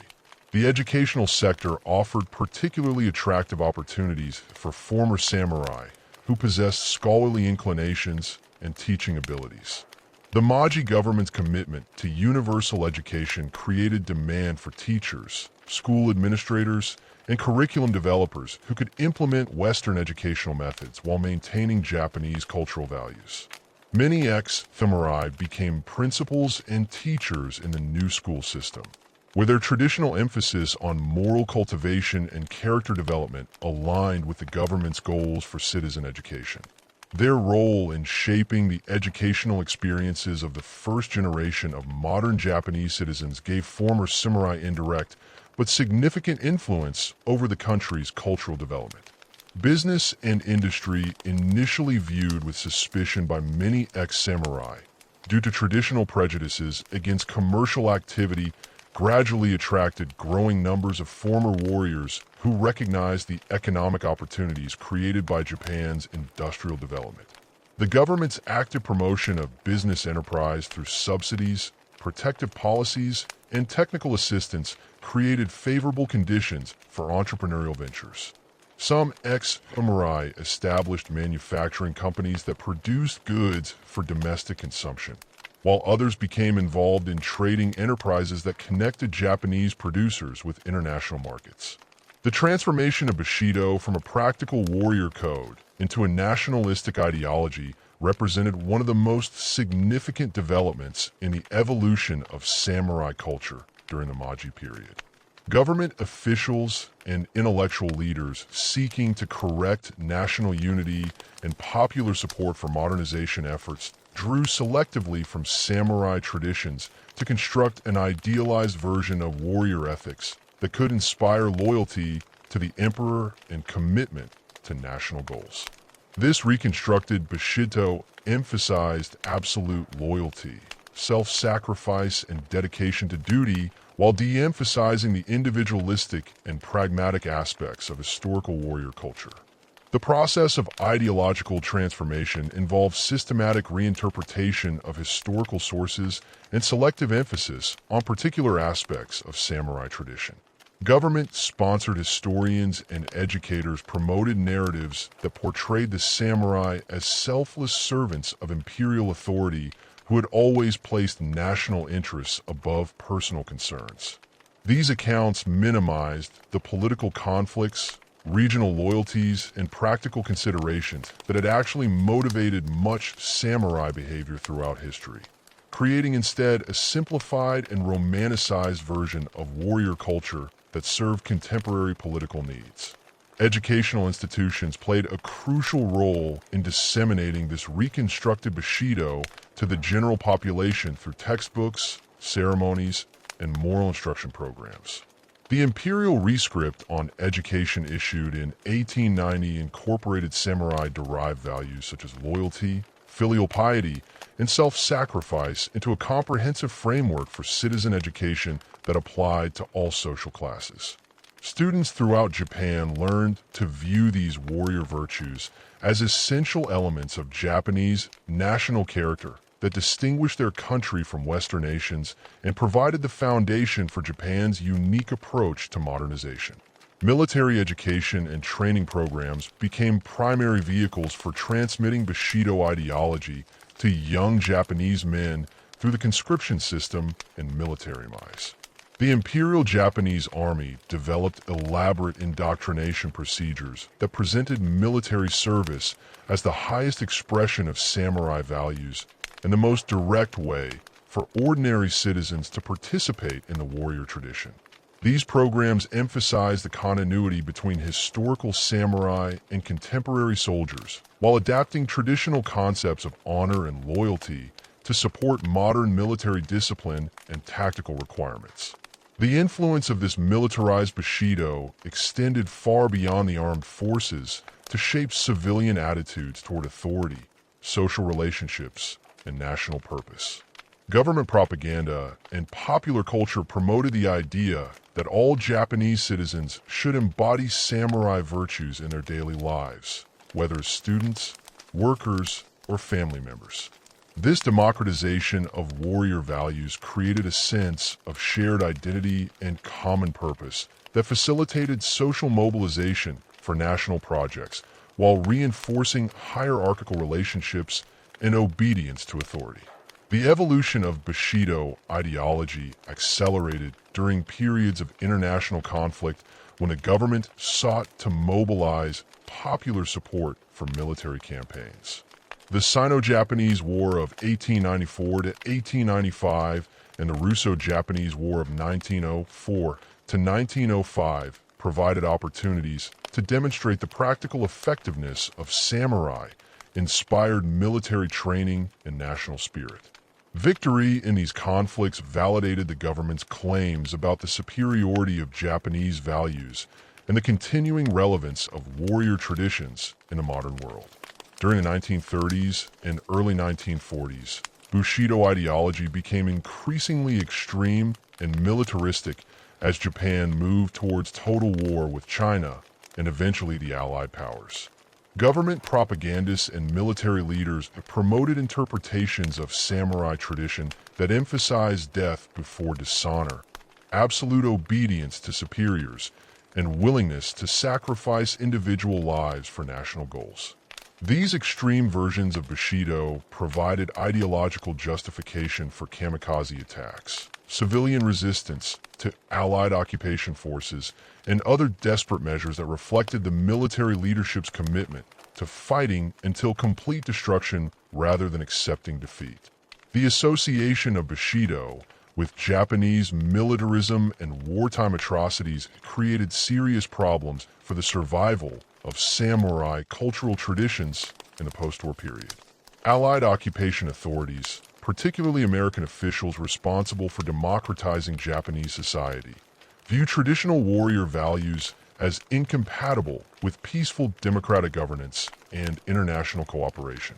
The new Japanese constitution implemented in 1947 explicitly renounced war as a means of resolving international disputes and committed the nation to peaceful development based on democratic principles rather than military strength. The post-war re-examination of samurai culture involved complex processes of selective preservation, critical analysis, and creative reinterpretation that reflected both domestic needs and international pressures. Japanese intellectuals and cultural leaders faced the challenge of distinguishing valuable elements of their warrior heritage from the militaristic distortions that had contributed to the disasters of the Pacific War. This effort required careful historical research to understand what samurai culture had actually evolved as opposed to the idealized versions promoted by government propaganda during the imperial period. Academic historians played crucial roles in this re-examination process by conducting detailed studies of samurai society, politics, and culture based on primary sources rather than ideological assumptions. Their research revealed the complexity and diversity of historical warrior culture, challenging both the romanticized portrayals promoted by magi and wartime governments and the wholesale condemnations offered by critics of Japanese militarism. These scholarly investigations provided foundations for more nuanced understandings of samurai traditions that could appreciate their historical significance while acknowledging their limitations and contradictions. The romanticization of samurai culture in post-war literature, film, and popular media reflected both nostalgia for a heroic past and desire to reconstruct positive elements of Japanese identity after the trauma of defeat and occupation.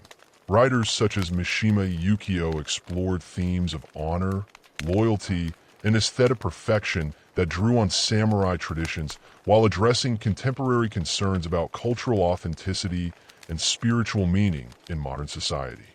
Their works presented complex and often contradictory portrayals of warrior culture that acknowledge both its attractions and its dangers.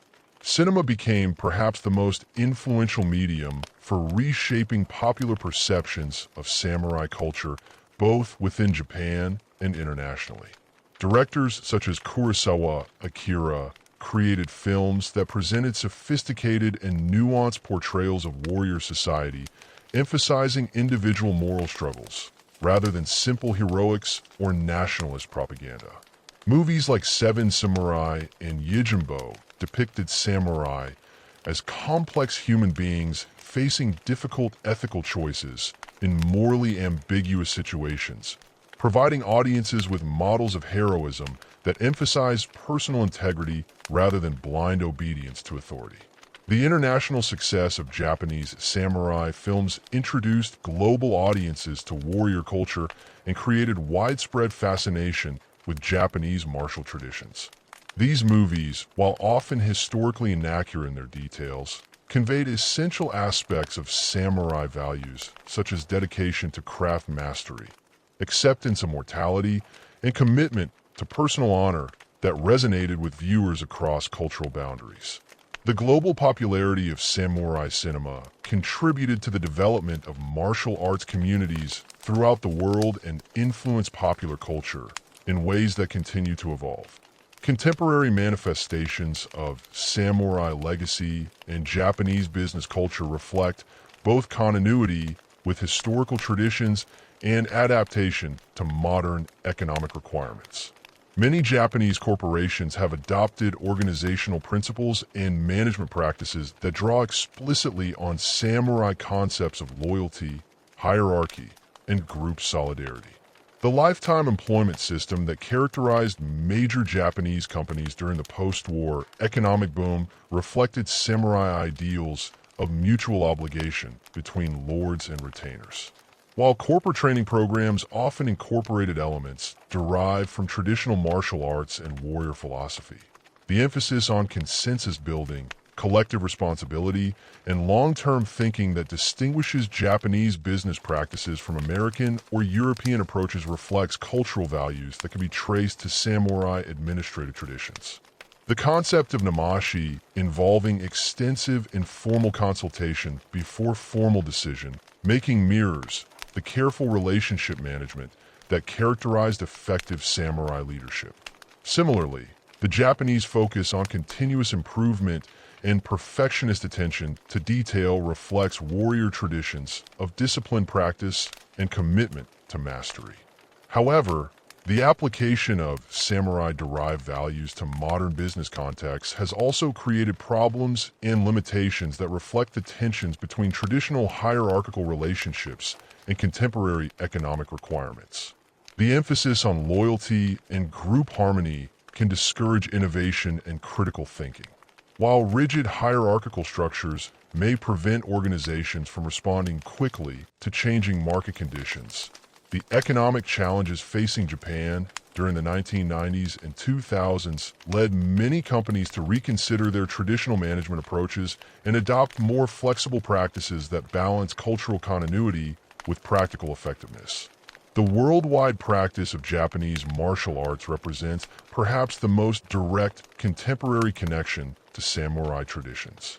Though these activities have evolved far from their original military purposes, arts such as kendo, judo, aikido, and karate have attracted millions of practitioners throughout the world who seek physical fitness, mental discipline, and spiritual development through training methods derived from warrior traditions.